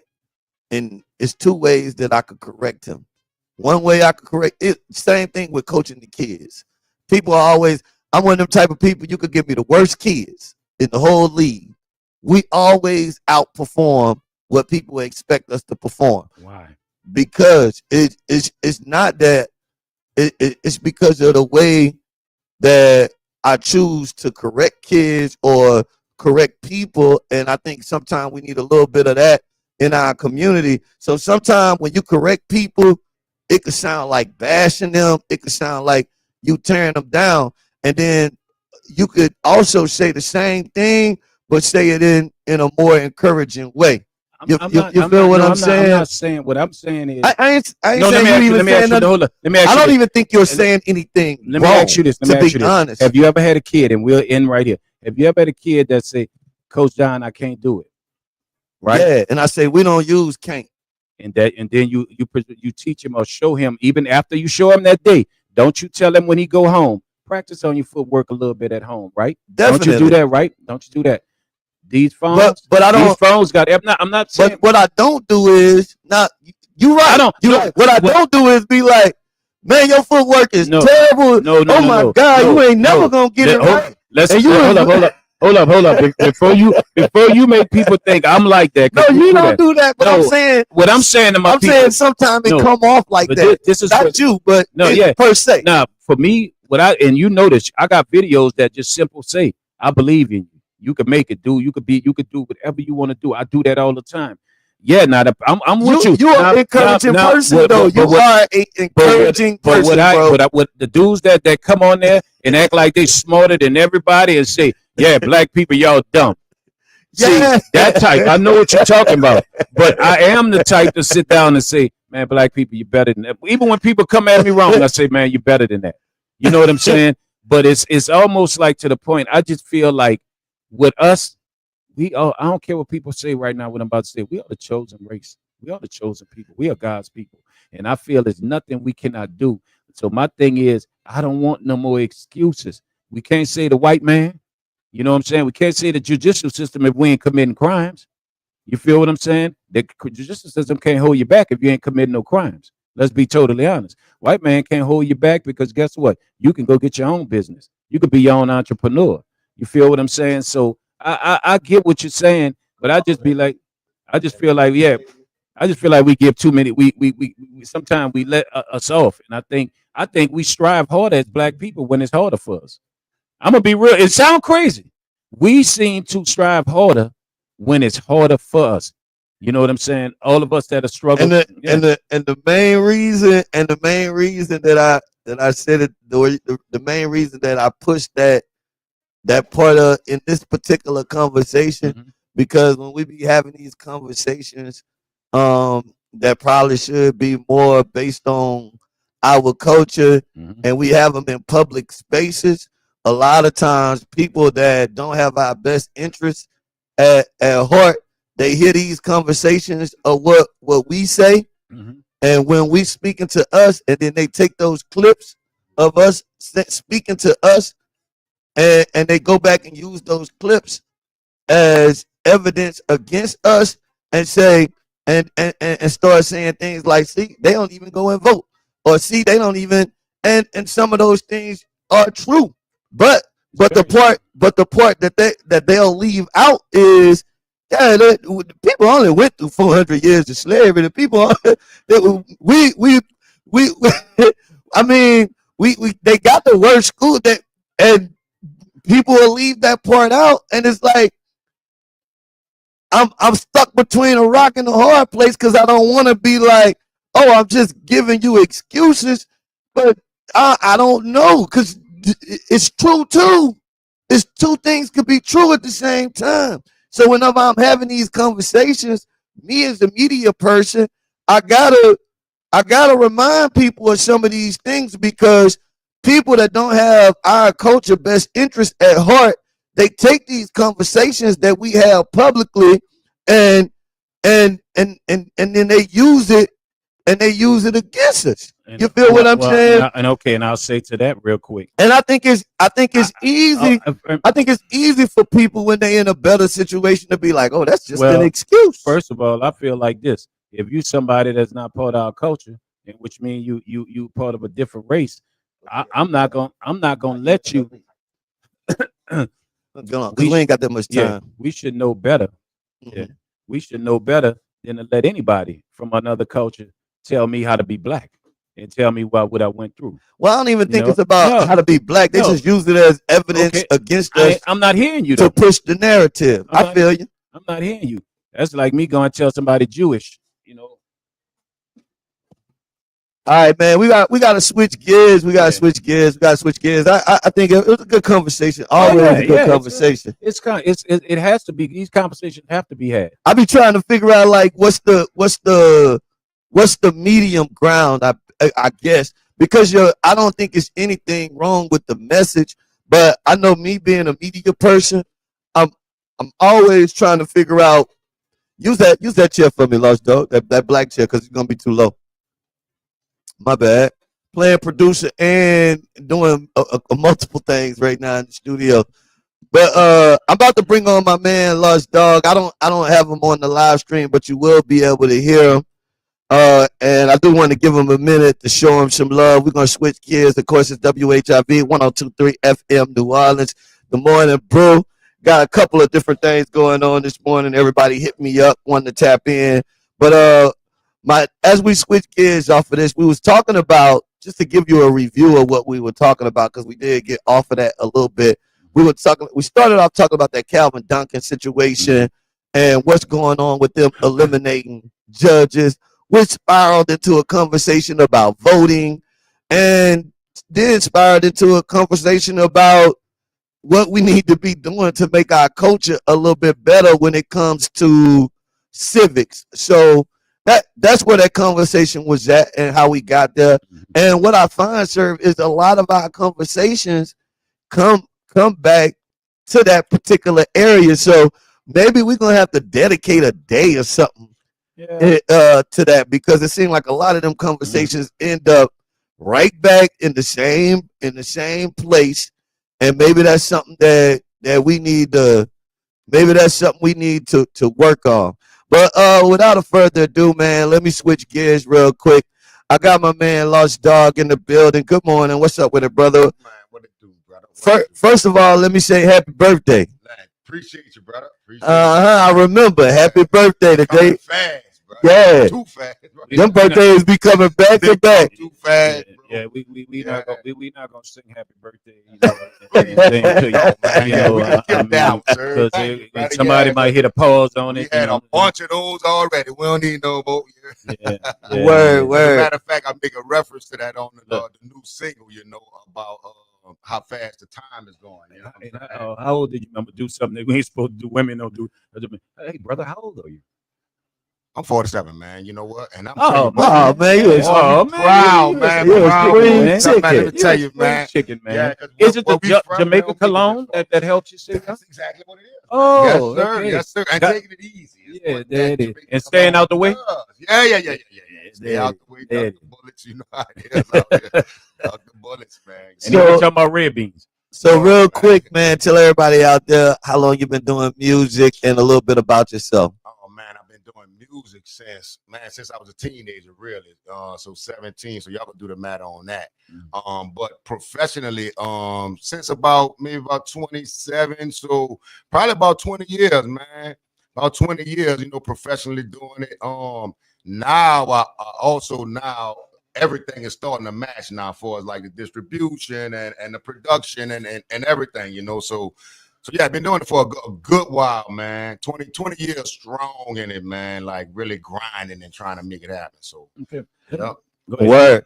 And so what gives you, I guess, the strength to keep going with the music? Because rap is always one of those type of things where people You just took my question. they start saying, "Oh, well, you too old to rap." And But rock and roll, you could be 97 years old. so what gives you the, I guess, you know, that push to be, that motivation to keep rolling? Well, it's the way that the neighborhoods are right now. It's the conversations that we having earlier today. You know, it's the OGs needing to step forward and the OGs stepping forward. You know what I'm saying? Like, and we're gonna do it in a way that they are destroying the hood. We're gonna put it out lyrically so that they can easily digest it and all of that kind of stuff too. So just seeing the conditions that the neighborhoods is in right now, and we ain't made a lot of changes. You know, we still kind of where we've been at for a long time. It's just time for, like, you know, the older generation to step forward in any capacity that you can. You know, so if you feel comfortable with the politics, then step forward with that. If you feel like you better coaching teams, step forward with that. Music, step forward with that. Whatever you can do to help change the conditions in our neighborhood, we need to step forward. Because everybody got to play a part. You got to play your part right now, man. And I feel like this is where I'm most comfortable doing it. You know, and then I'm doing it at a higher level. That's why I feel like we be slacking. Yeah, so yeah, man. So no, yeah. just in general, like, I'm a big deal. I mean, slacking. No, I'm messing with you. I'm not Trying talking to get you. Lord. You know I'm gonna get you. You know, like you do me. Yeah. So yeah, conditions ain't changed much, man. So just seeing them, you know, and I'm in the hood, I'm in the trenches. So when did you see a change in your music? I'm gonna say, man, Your content, your musical content. Like what when was you that pivotal moment when you was like, I ain't about to make that kind of music no more? Well, when I saw that, you know, we actually follow this stuff, man.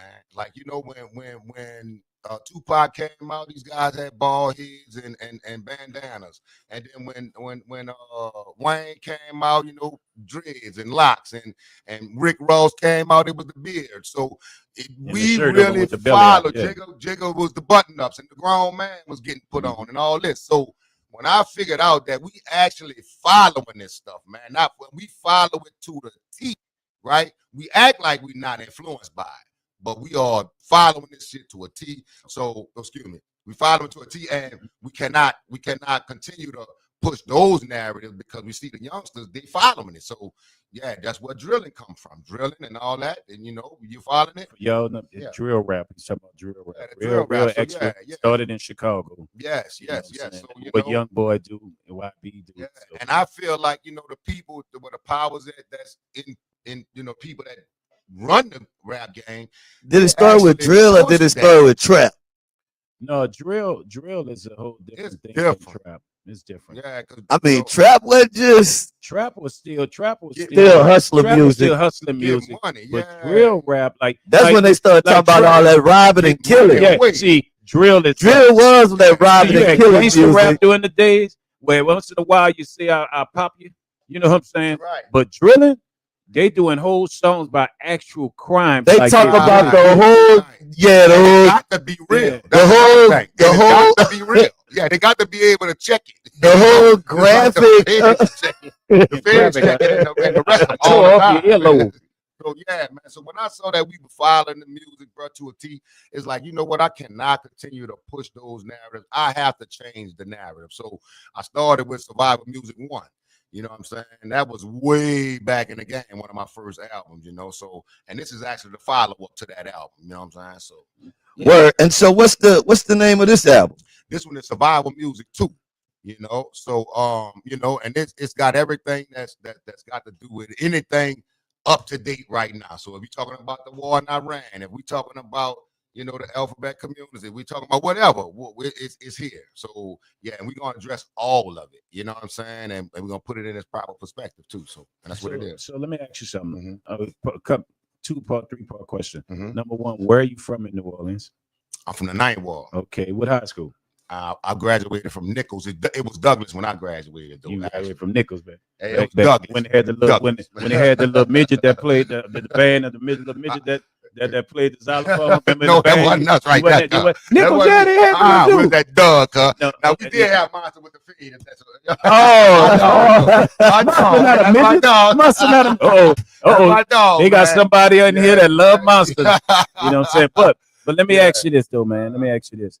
You know, and speaking in terms of, you know, because you doing some work with a producer that world renowned, got plaques on the wall, and I feel he's one of the best. He does it all, the keys, everything. XL. How did you connect with XL, and how does it feel to say? I know you work with other producers that were maybe, you know, not as experienced as him as time beyond, because I've been knowing about your music. How does it feel to know you dealing with the guy with the platinum plaques on the wall now? Oh, man. You know, what did it make you step up? Man, let me tell you the story, man. I remember years ago listening to the Mac Camouflage Assassin album, and I'm like, man, if I had these beats, I would be a monster, right? Fast forward 15, 16 years later, man, my mom, she took sick. She was in the hospital. And my aunt, just out the blue, shout out Gail, man. She was like, you know, you have a cousin that do music, you know. My family, we all spread out, we all everywhere, you know, and they don't really get along, they don't really talk, you know. So when my mom took sick and she said, you have a cousin that do music, I'm like, well, you know, who is he, you know? And that's what she said, XL. So this is my XL is my blood cousin, man.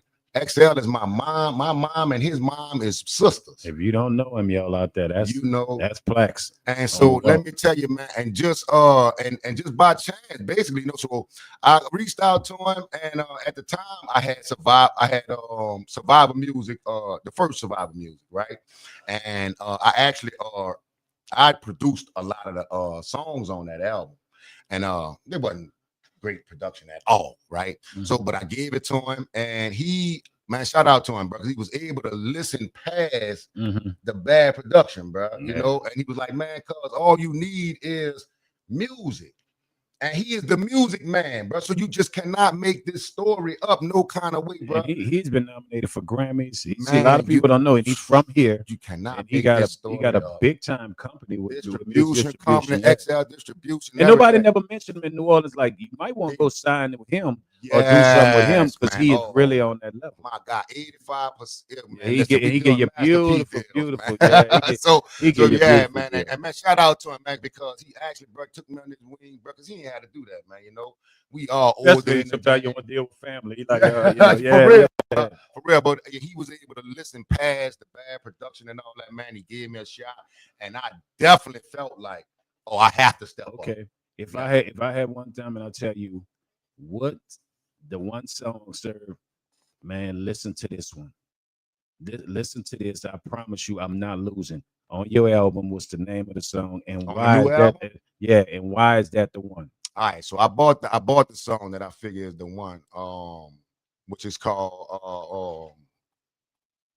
oh shit, what's the name of the song? Hold up, I'll pull it up here. But I bought this song here, man. The Black City Roll Call is actually the name of the song.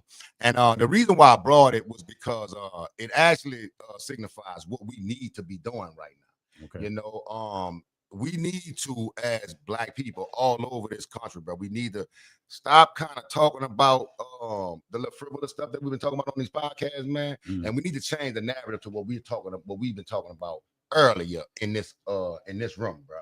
The narrative needs to change so that we are abreast of what's going on in the country and the world and stuff like that too, and so that we can know how we're gonna address these situations and how we're gonna combat these situations. You know what I'm saying? So yeah, just, you know, but this song, it encapsulates all of that. You know what I'm saying? It encapsulates what the album is about as well, and it's banging too on top of it. All right. So, last question I'm gonna ask Don to take over. Let me ask you this, and I always ask artists, music artists, when they come on. Dead or alive, right? If you had a chance and they say, look, come to the studio, I'm gonna give you the artist that you've always wanted to do a song. It doesn't have to be rap, it don't have to be, it could be any type of genre or artist or whatever. Okay. What is the ultimate number one Feature. some feature that you ain't got to pay for it. Is you. You feel what I'm saying? God. And that person will be waiting in the studio, Dead or alive? dead or I alive. can't do two dead and alive. All right, you can do it dead and alive. All right, cool.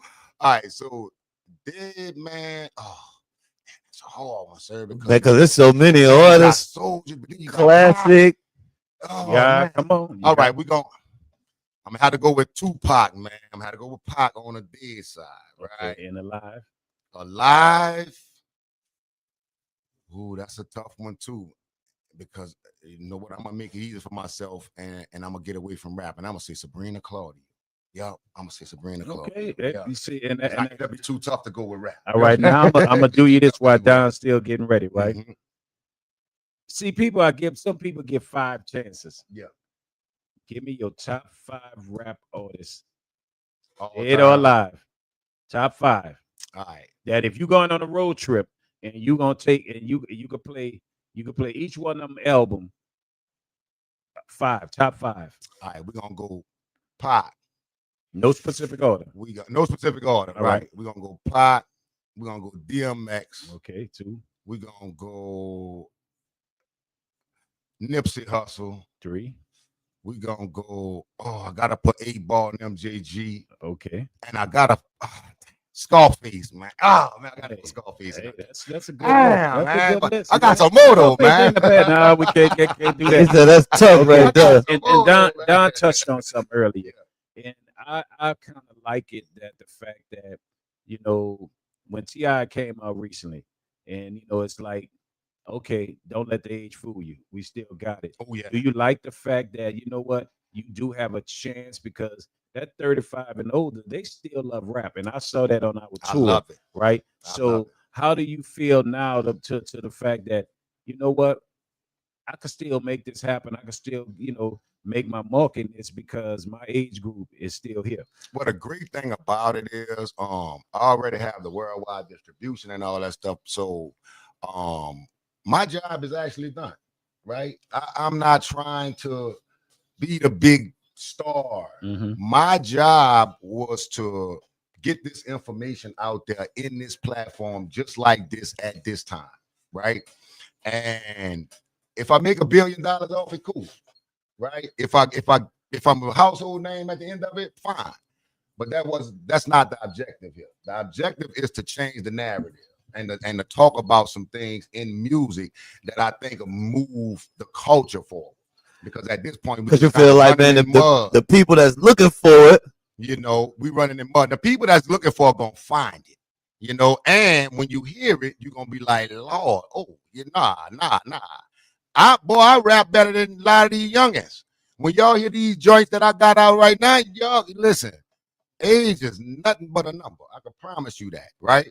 And a lot of them ain't gonna hold account to me or to a lot of the older artists that's really doing it right now. So and to just to be real with it, it's gonna be easier for you because you got a lot more vocabulary. oh man, You've seen a lot more in life. experience more, yeah. Like a lot of them young cats, talk about. They got a very small window of things that they have experienced in life. In comparison to somebody that's a little bit older, a little bit more mature, a little bit more seasoned, done lived a little bit. I got way more stuff to talk about at my age now that I had to talk about when I was 20. What if Tupac when would the Don P album coming out? Especially ask Don P because it's coming. Yeah. He forgot to mention it. That mixtape. Yeah. This is a question. What if Tupac would live to be 40? Yeah. What would that content? Bob Marley Cologne. Exactly.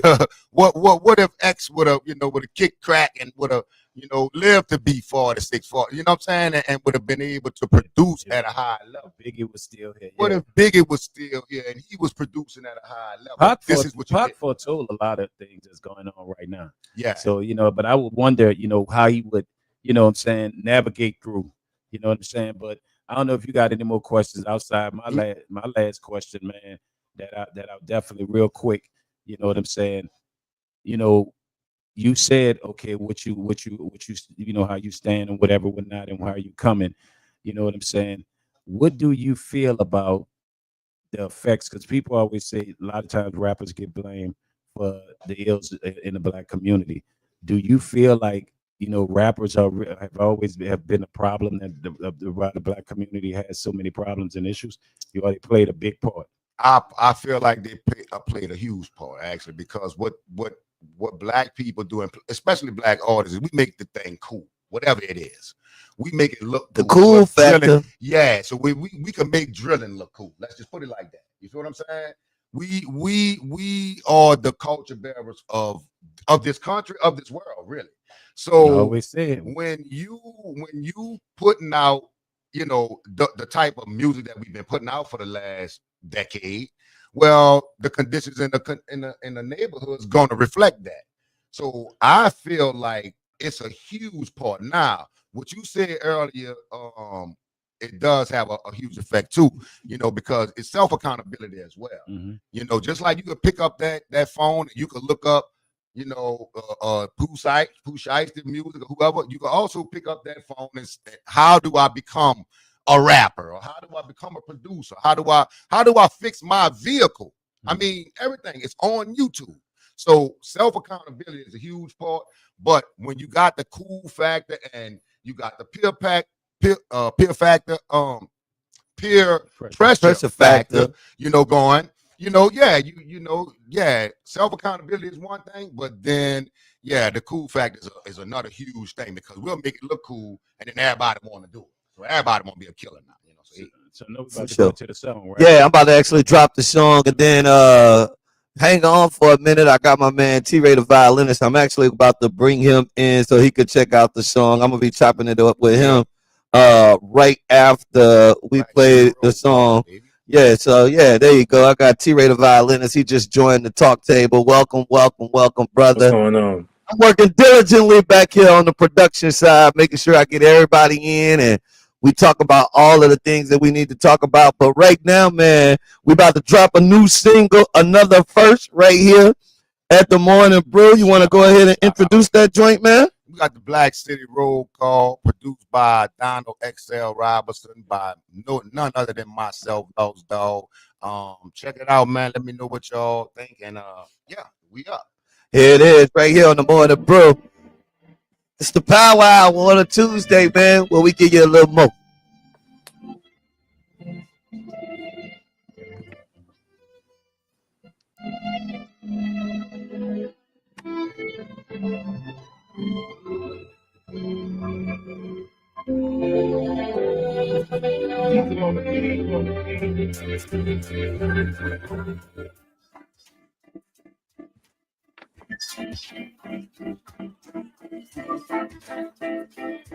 Drink the wine and tell my girls to come through.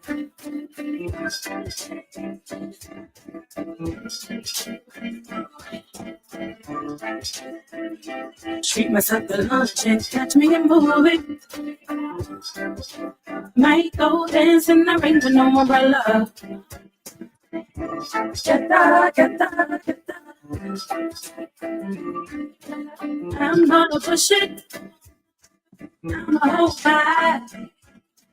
Bring the confidence in me. 'Cause I love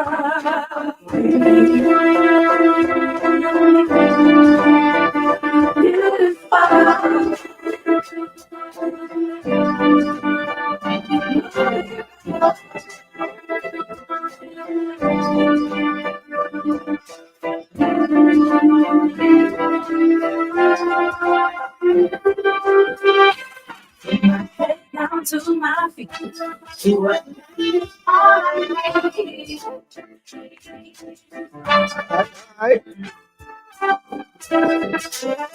Love energy.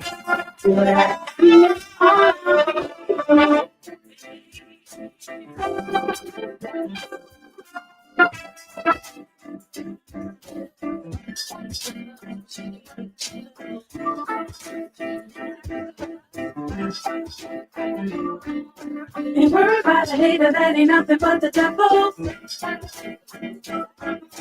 Getting in my bag, only goodbye.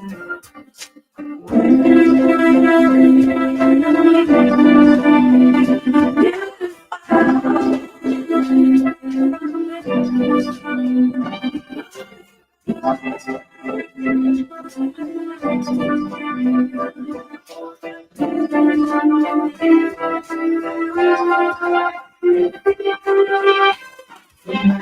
down to my feet. You are all I need. Love energy. What I need is all I need.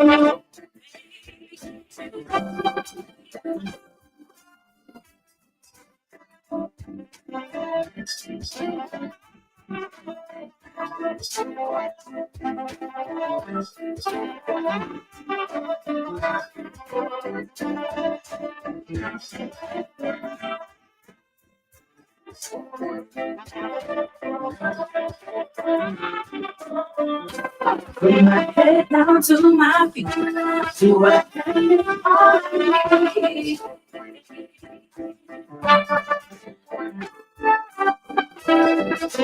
Love energy. What I need, all I need.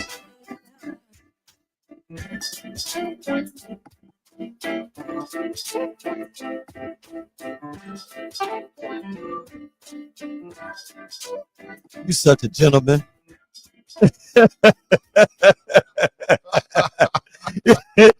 you such a gentleman. Remember, I told Dizzle to send me lyrical. Yeah, because I'm sitting here. Nah, I'm sitting here. Now, that was a banging song, right? That's a dope So song, I'm sitting here. but that is not the song. I just wanted to let you know when the songs are going on. So I'm just reserving. Like, okay, he about to come in with a hot 12, hot 16, right? And I know his voice, right? The whole Now when the song time. comes on over, there, look, I turned and kept looking over there, like I know his voice, but is he singing like that? I'm like, Hey, yeah, he played Dizzle. Dizzle, somebody else shipped me a song earlier. Oh, I'm about to say, man. Because you ain't got on headphones. He don't have headphones on. Yeah. So I'm playing the song and I am waiting for him to rap on the song. I mean, anytime now. I'm like something wrong. Yeah, because I looked over. I'm gonna tell you, I looked over and I said, I know he rapping, I know his voice, but Look, I'm hearing singing. I'm like, that can't be. And I'm sitting back and I'm saying, has he changed and he's singing soprano? I'm like, I support everybody. You know? No, sir. I'm like, Look, I'm hearing and Don's bobbing his head, and I'm bobbing my head. By the time the second verse came, I said, well, maybe he got a compilation album. I don't know. I'm like, this the song right here. all right. Well, whoever did that song, that was lyrical. That was the chick lyrical, and that's a dope song. I love it. That's a good song. Now you got competition now. Let's get it. All right, here we go. Now we got the best drop of the day. Thank God on his birthday he wasn't singing soprano like that. Let's go. Get enough.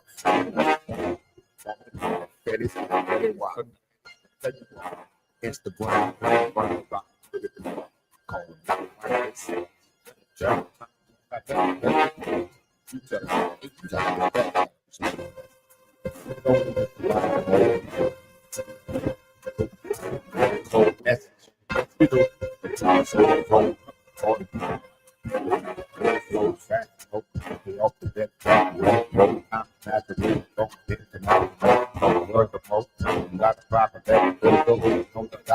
smoking on his breakfast.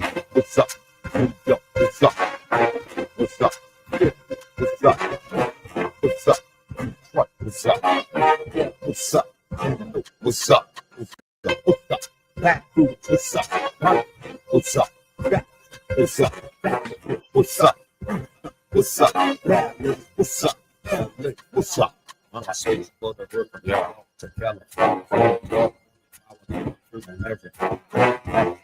I walk back down the street with Chinese speak. Everywhere after that street. Back street.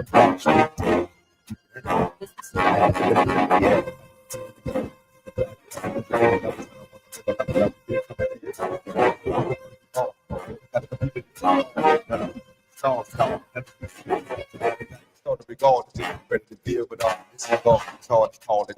People most important. I tell you, but I'll if y'all all come. Yep. What's up? What's up? What's up? What's up? What's up? What? What's up? Yeah, what's up? What's up? What's up? What's up? Back group, what's up? What's up? What's up? What's up? What's up? What's up? What's up? What's up? For our ladies.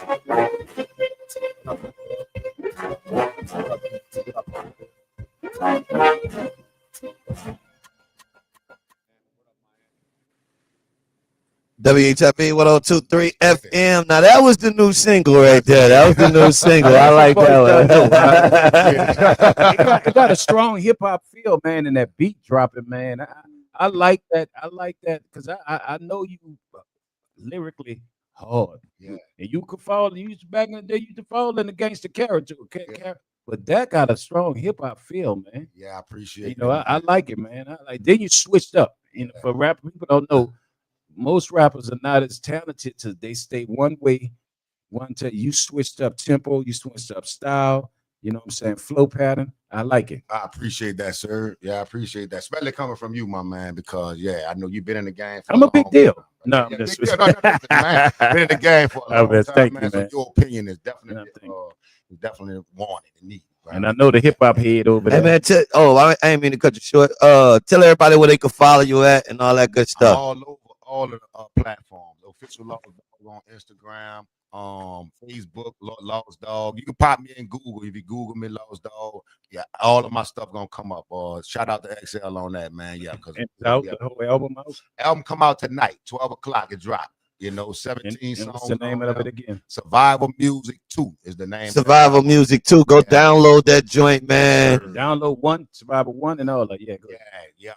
For Matter sure. of fact, just do your research on it, man, because I got a bunch of albums. We got Land of the Lost, Home of the Slave, Civil War, and Babylon, and then this Survival Music 2. So we got a bunch of info out there for y'all. And for all of my people out there, this is one of those things that we can do to help the culture. Is sometimes we got to stop supporting the negative and start supporting the positive. I ain't gonna be able to keep serving just for them off y'all forever now. Y'all gotta start. y'all gotta. Well, just get in the car with me now. We alone. We y'all got. See how you did that? You see how you slid that in there? Y'all gotta the ones you love. Y'all got to start doing the right thing every now and then. We ain't going to keep making excuses. I'm standing by the window like Malcolm. I'm trying to tell you that. That's the self-accountability part of it, man. Like, if we knew which direction to go, then I think we would kind of go in that direction a little easier. I ain't gonna lie. Sorry, no, I be going hard too. I always talk about people like I talk about that on the regular. I feel like that's a bigger problem than anything. You want to blame the rapper only making what you buy. If you quit buying it, then he gonna make he gonna make something else. I wish y'all could catch Don P, because we have meetings, y'all, after, you know what I'm saying, on the patio. And y'all catch Don P uncut when he really speak his mind. Y'all gonna say, man, Serv a softy, man. Serv ain't talking about nothing, man. Don't let the dreads and Coach Don and and Don P, because there's a difference between Don and Don P. When you talking about somebody conscious that's blacker than black, and I ain't talking about skin color, I'm talking about mindset. Don P. If y'all catch Don P uncut in his mindset of how he feel, man, I'm easy. I'm the kindergarten teacher. He the 8th grade teacher. You got to graduate to do that page so you can graduate. That's him. Trust me. Well, but he teaches though, y'all. I'm gonna tell you. Yeah, definitely I try to be a teacher, but that's why I throw in little stuff like that. Look, Nah, I ain't gonna be able to keep taking up for you forever now. Like, See, look, when his voice changed like that, real life, y'all support a lot of negative stuff. We act a fool. You feel what I'm saying? Like, like big back Brolin. Oh, females out yeah, here fighting. we be That's what I'm acting, calling now. Females with the fight. we be acting a fool. Yeah. Broke big back bowling. It's Brolin somehow has to how stop. we a lot more susceptible to that. You know what I'm saying? So my fear is that they've dumbed us down so much to where, you know, when a Lost Dog put out a survival music too, you know, it kind of go over people's head. But I'm gonna keep the faith in my people. There's you know, people listening. Though. I gotta switch Yeah, gears we got because we got a very important. Yeah. We got somebody. We got going from one important individual to another important. And see, I got things to ask him about that violin. Yeah. Yeah, man. Because I done seen some females when some violin music come on, and they'd have changed, you know. I need to talk to this man. Say some of y'all kids listening to NBA boy, you need to hand them a violin. You got to understand why you need to listen to some of that violin, and you'll wonder why your mama be wearing that sundress during the summertime, because that violin make that sundress rise. You know what I'm saying? So, oh man. Oh yeah, most definitely. You ain't gotta go nowhere. You ain't gotta go nowhere. You chill. Hey. Because you know the saxophonists used to make the women, but I'm noticing these guys with the violin, because you know the women used to be saxophone player. I'm noticing the violinists now. You know, you gotta watch them, man. Man, you see somebody with a violin, you be like, boy, your people had money. Hey, my first violin was a rental. So Do you clearly? I mean, wait, you got a violin? Yo, look, you got a violin. Y'all got two refrigerators. Yeah, you got it. All right, man. Introducing to the show, man. This brother right here. I hadn't talked to him in a long time, but very early on in his career, I had a chance to talk to him multiple times, and these type of interviews are some of my favorites because of the fact of the matter that I've had the opportunity to see so much growth and, you know, to see the success that he's had the chance to acquire. Ladies and gentlemen, boys and girls, if you could, please show some love as T-Ray, the violinist, into the chat. Good morning, my brother. How are you doing? You can hear us and all that good stuff. yes, sir. Good morning. Good morning. How's everybody doing? Man, doing good, and we hear you clearly. This morning too, man. I want to thank you for joining us, and I apologize on the tardiness. I was struggling over here trying to get everybody into the show and all that good stuff. So I do appreciate your patience, man. Thank you. Hey, Yes, I sir. gotta say this now. You gotta say this. How many people you know named T-Ray? That's the violinist. See, he throw you off. You know, they throw you off because you usually gonna think of Abramovich and Mikhail, kind of some stuff like that. That's that boy T-Ray with that violin. So that's gonna bring me to my first question. How'd you get into the violin? First of all, like how'd you get into that? Yeah, so in elementary school they had this program. It was like an arts enrichment program called it was like a pull-out program. So they would literally come, they would have a teacher that would come to your school once or twice a week, and they would literally pull you out of class and we would go to the auditorium. And you know, we would get instruction during like actual school day. So ironically, my first violin teacher was a black man. So somebody that looked like me was the first relation. And then he was like, you know, if you enroll in this class, you'll be, you know, getting instruction like 2 or 3 times a week. And this was doing math class. So I was like, all right, well, I don't really like math class anyway. So it was really just a way to get out of class at first. And then you know, I was in it for a couple of years, and we're talking about the mid 90s. So, you know, being a young black man, a young black kid, male, in the 90s playing the violin, it just wasn't, you know, as broadly accepted as and seen as it is now. So I played for a couple years, and then I decided to quit, and I got back into it in high school. Me and Sean Ward, Mr. Michael Ward, may he rest in peace. Me and Sean Ward went to high school together, and we were best friends at high school. He's like, hey, I want to introduce you to our orchestra director, Mr. Frazier. So he introduced me to Mr. Frazier, and then that was how I initially got back into it.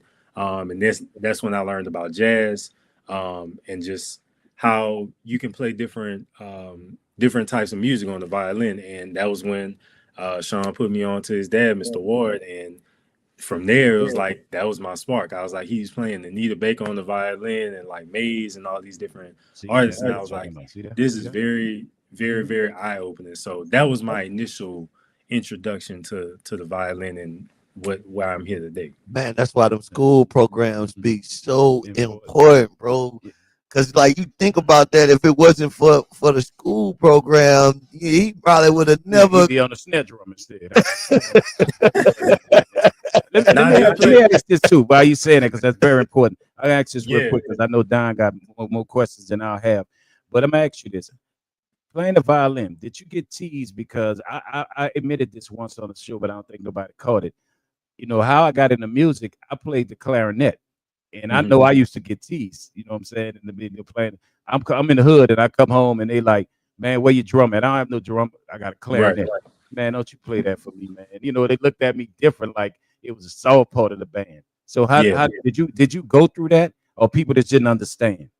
No, that was why I stopped playing in the first place, because it just got to the point where I was like, I don't want to be I don't want to be continuously ridiculed for something that I actually enjoyed.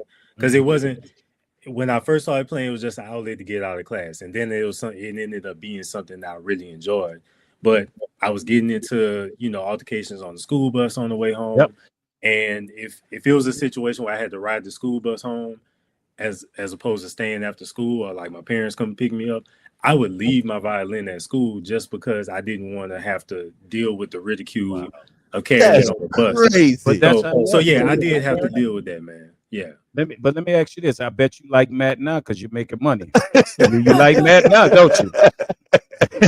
You like It has a better place in life now, yes. and I think it's different because for me, I had to tell people, well, I play an instrument, Kenny G. I found the comparisons. For you, who could you say that was you could tell dudes in the hood that might know? Well, okay, well, this person played the violin. So did you ever have to compare, like, man, this when you hear this song or whatever, or not, that's a violin. Did you ever have to go through that? No, man, and it's crazy because especially in hip hop, like, and just R&B in general, like there's a lot of string arrangements. That's the Like, best songs. when I had the opportunity to play with Confunction back in 2015 Wow. in Atlanta, and I was talking to Michael Cooper, who is the founding member of Confunction, Yeah. and I was asking him, I was like, man, when y'all were recording these records back in the day, like, what was the process? And he was like, man, we would have a whole string orchestra come in and play. Wow. And now it's like you just get a keyboard and Yeah, you get a play, keyboard and play they the play section. it. And a lot of them don't emulate very well string instruments, but there are some really, really good samples out there that you have to second guess, be like, bruh, is that like a group, an ensemble playing? But yeah, I didn't even get to the point of being able to have that like conversation comparison with people. When did you start playing professionally and saying, you know what, I could actually make a living off of this? Like, what was that pivotal moment when you like had that idea of like, whoa, Somebody threw his panties at him. I got paid? Yeah.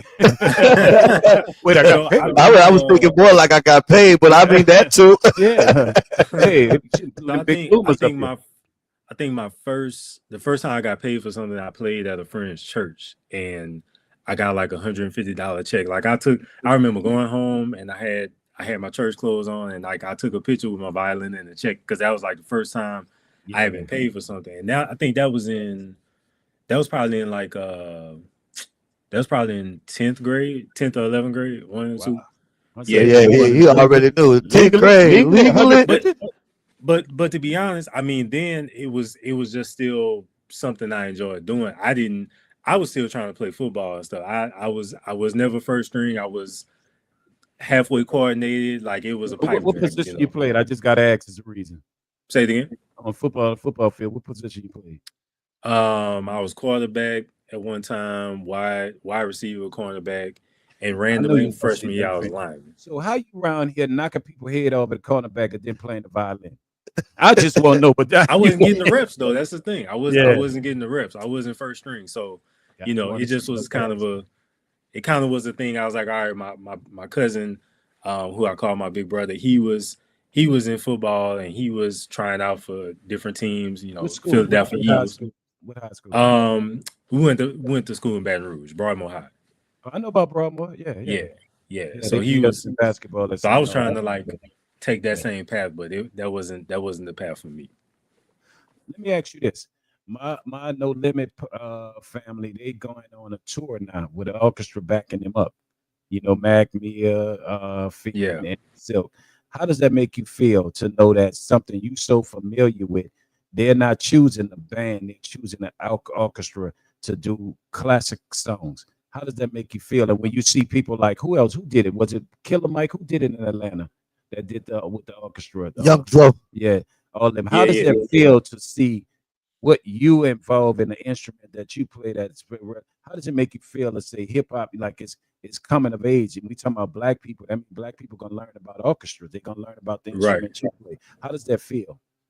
So, firstly, I did get a call to go on that tour, but I Oh, wasn't able to go because I have stuff that's already on the books that's during good. the You show gotta be period. with it. So that's the first thing. So shout out to Mag, Mia X, Fiend, and Silk. And I've had the pleasure and opportunity to work with Mac and Mia X, and Mhm. they great people as you already know. But I think it's super dope because it's showing a shift in the culture and like the embracing of not only the orchestra but live band orientation. Yeah, yes. Like I listen to Pac a lot, and like I listen to the production. And I'm like, bro, like the bass line on this is like, you know, like y'all know how Tupac songs There's is one like guy bass that plays Right. line, the guitar. guitar, and I'm That like, bro, yeah. like imagine if Tupac like had a live band like playing behind. And so I think about those things, and I just am really appreciative that strings and orchestral Yeah. instruments that are usually seen only on the production side are now given Mhm. being given the platform to be seen, and like, okay, we don't just have to play Bach or Beethoven, we can Mhm. play body body, then like Yeah. you know what I'm Yeah. saying, like have a Definitely. live arrangement behind it. I got a question for you. Being that you kind of got your start with the violin in a school program, have you had the opportunity to work with students, or are you developing any youth programs through the violin? Yeah, so when I finished at University of New Orleans, I actually taught in the St. Tammany Parish school system for like a year and a half. But I also worked with the Lower Ninth Ward Youth Orchestra. Now it's called Make Music NOLA, and I was at Yeah, the man, hand Portsmouth. clap for that. Yeah, definitely. Yeah, super great program that has been able to expand to different schools across the past 10 years or so. And I've had workshops like the capacity I work in now is mainly like workshops. Like if I have a relationship with a teacher or administration at a school, I'll go in and perform and then talk to them about some of the different opportunities that you have within music. Like you don't have to be the person on stage. You can be the producer. You can be the person making the soundtrack for a particular movie. So there are different modes and ways of being successful in music aside from just being a performer. This just happens to be my primary love and primary passion and way to make my income. So I love that. I love that, man. We're gonna have to Yeah. link up with Pep Rally with a purpose or something, man. Get you to come to a Yeah, school yeah, with me. I yeah. yeah, think That'd that be awesome. I Yeah. think that'll be dope to make that happen. So this week is French Quarter Fest, man. You are kicking off French Quarter Fest. yes, What sir. what does it feel like to see these festivals and all of these things that happen in the city that you just used to kind of wish that you could get on the ticket, and now being a main act and a featured act on these shows? Like what does that feel like, bro? I think, man, it's just a testament to the work and consistency and just continuing to like not let the things that haven't transpired just yet in my career stop me, but also realizing like I've been putting the reps in, and especially with T Ray and the Trendsetters, my live band, like we've been doing this together. We're in 2026. We've been playing together for probably almost 4 years now. We did an event called the Love Lounge Brunch at the Jazz Market before they rebranded, and we just consistently build these curated events, and then getting on festivals like like the West Bank Heritage Festival and Gentilly Fest, and just really getting the reps in, and I think that finally having an opportunity to present original music on the stage in a staple festival here in the city is truly an honor. But it's also like, all right, we here, but this is the base of another summit. You know what I'm saying? So like that's how I look at it. So it's a blessing. Let me ask you this, and I always do this. It's like I just did to Lost Dog. I want to ask you, dead or alive, if you can play with them with their biggest song, and it's just you and them, where you that lead, you sitting there and you sitting out front, who would it be? The ultimate. It'd be the ultimate where, like, you know what? I did my thing with this person, and it could be one of their biggest songs or whatever. And you are there playing with them, and they just y'all just both of y'all. Who would it be? Michael Jackson, Lady in My Life. Man, you did it like that. See, Yeah. See, that's why you probably get panicked thrown on stage at you. You should, see, I'm gonna tell you now. Don't come around me. Don't come around me. I don't want to be. But you know what? But it'd be I don't good. want no trouble. I That know man, T-Ray. that man Look, say, I don't why, want no trouble, why bro. is you trying to keep putting me and panties on stage It's together? Wednesday. Yo, But let's be real. T-Ray. You know, a violin is a very considered a sexy instrument. Now you know that's considered romantic. Okay, what's one of the things some people first think, man? I get a violinist to play while we eating dinner, and I'm gonna propose to her. Come on. It is one of those type of things. Yeah. I will give Have you you that. ever I had will to do give you that? Did somebody ever ask you to play for you for them and their wife or something like that for dinner? Oh yeah. Like all the time.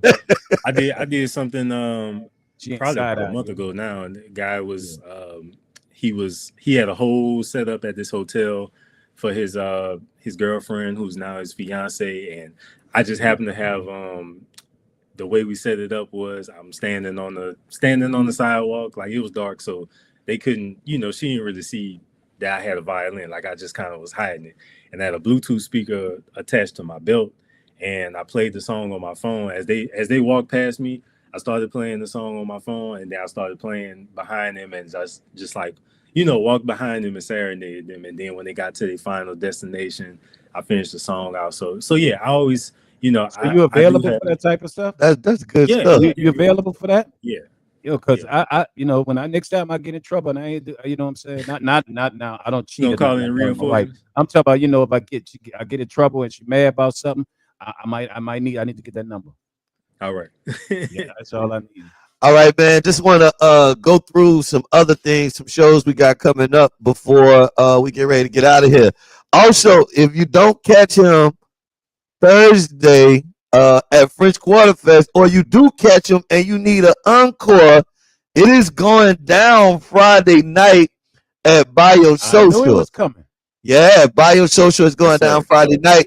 He's going to be the feature act for the R&B and Jazz Dinner Club. So I'm super excited about that, man. What can people expect for Friday night at Biosocial, man? Yeah, so it's gonna be a real intimate vibe. If you haven't been to Biosocial yet, it's a place where you feel like you're in New Orleans, but you don't feel like you're in New Orleans at the same time in the best way ever. And the food is amazing, drinks are amazing. So we're gonna be bringing an intimate R&B show, doing some of your favorites, old school, new school, some originals as well. So if you do come out to French Quarter Fest, we're doing all original music. And if you also come to Biosocial, we're doing an eclectic mix, but it's gonna be a totally different show. So come, bring your dancing shoes. It's an intimate space, but bring your dancing shoes. I love it.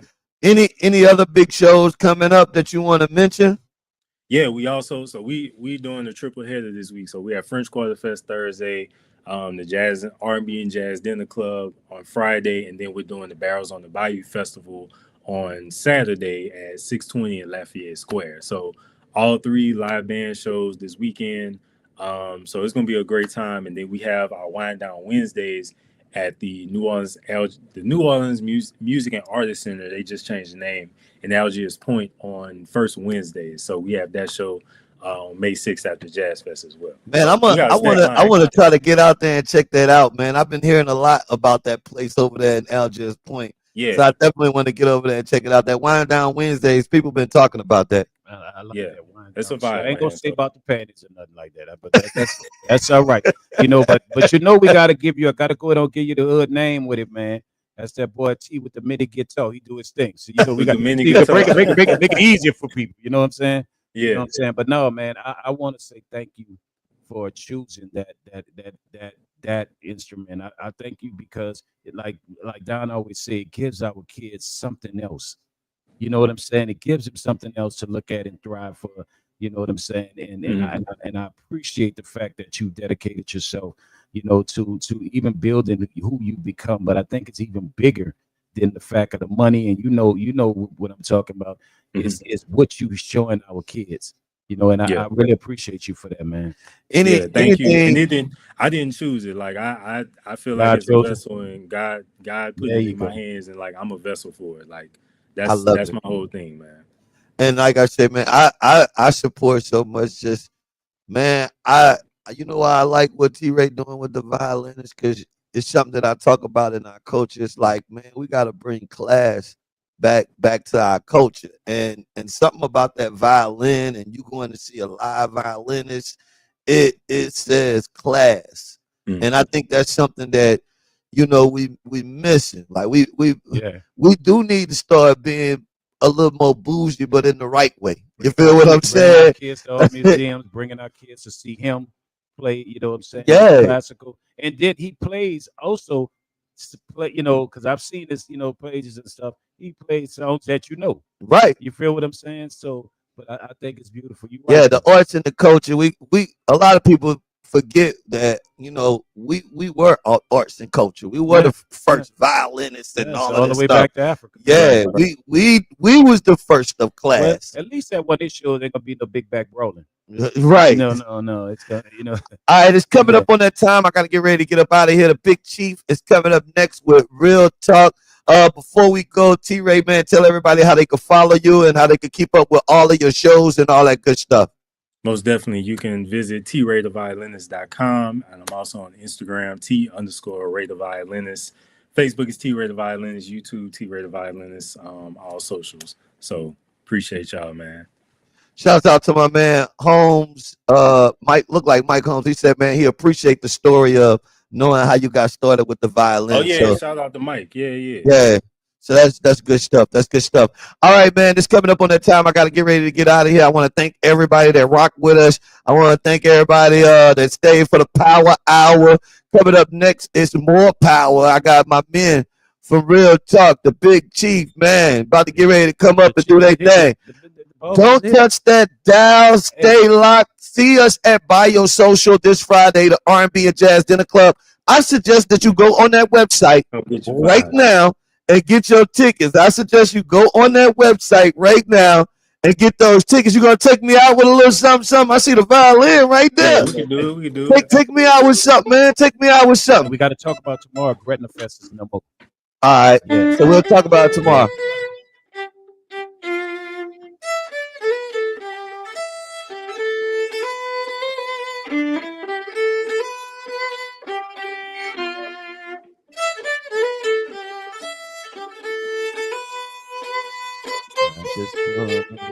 Name that tune. Come to Panties.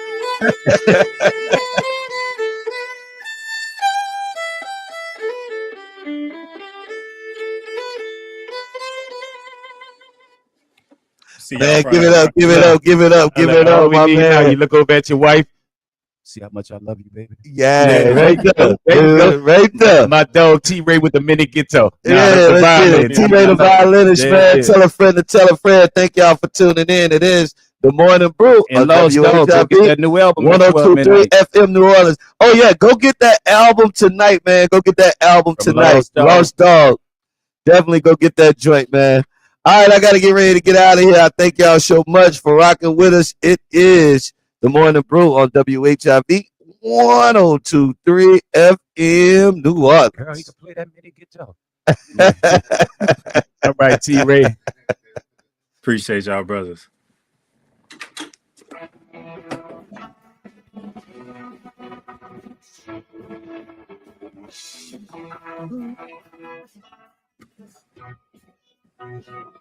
All right, Don, I'll holler at you later, brother.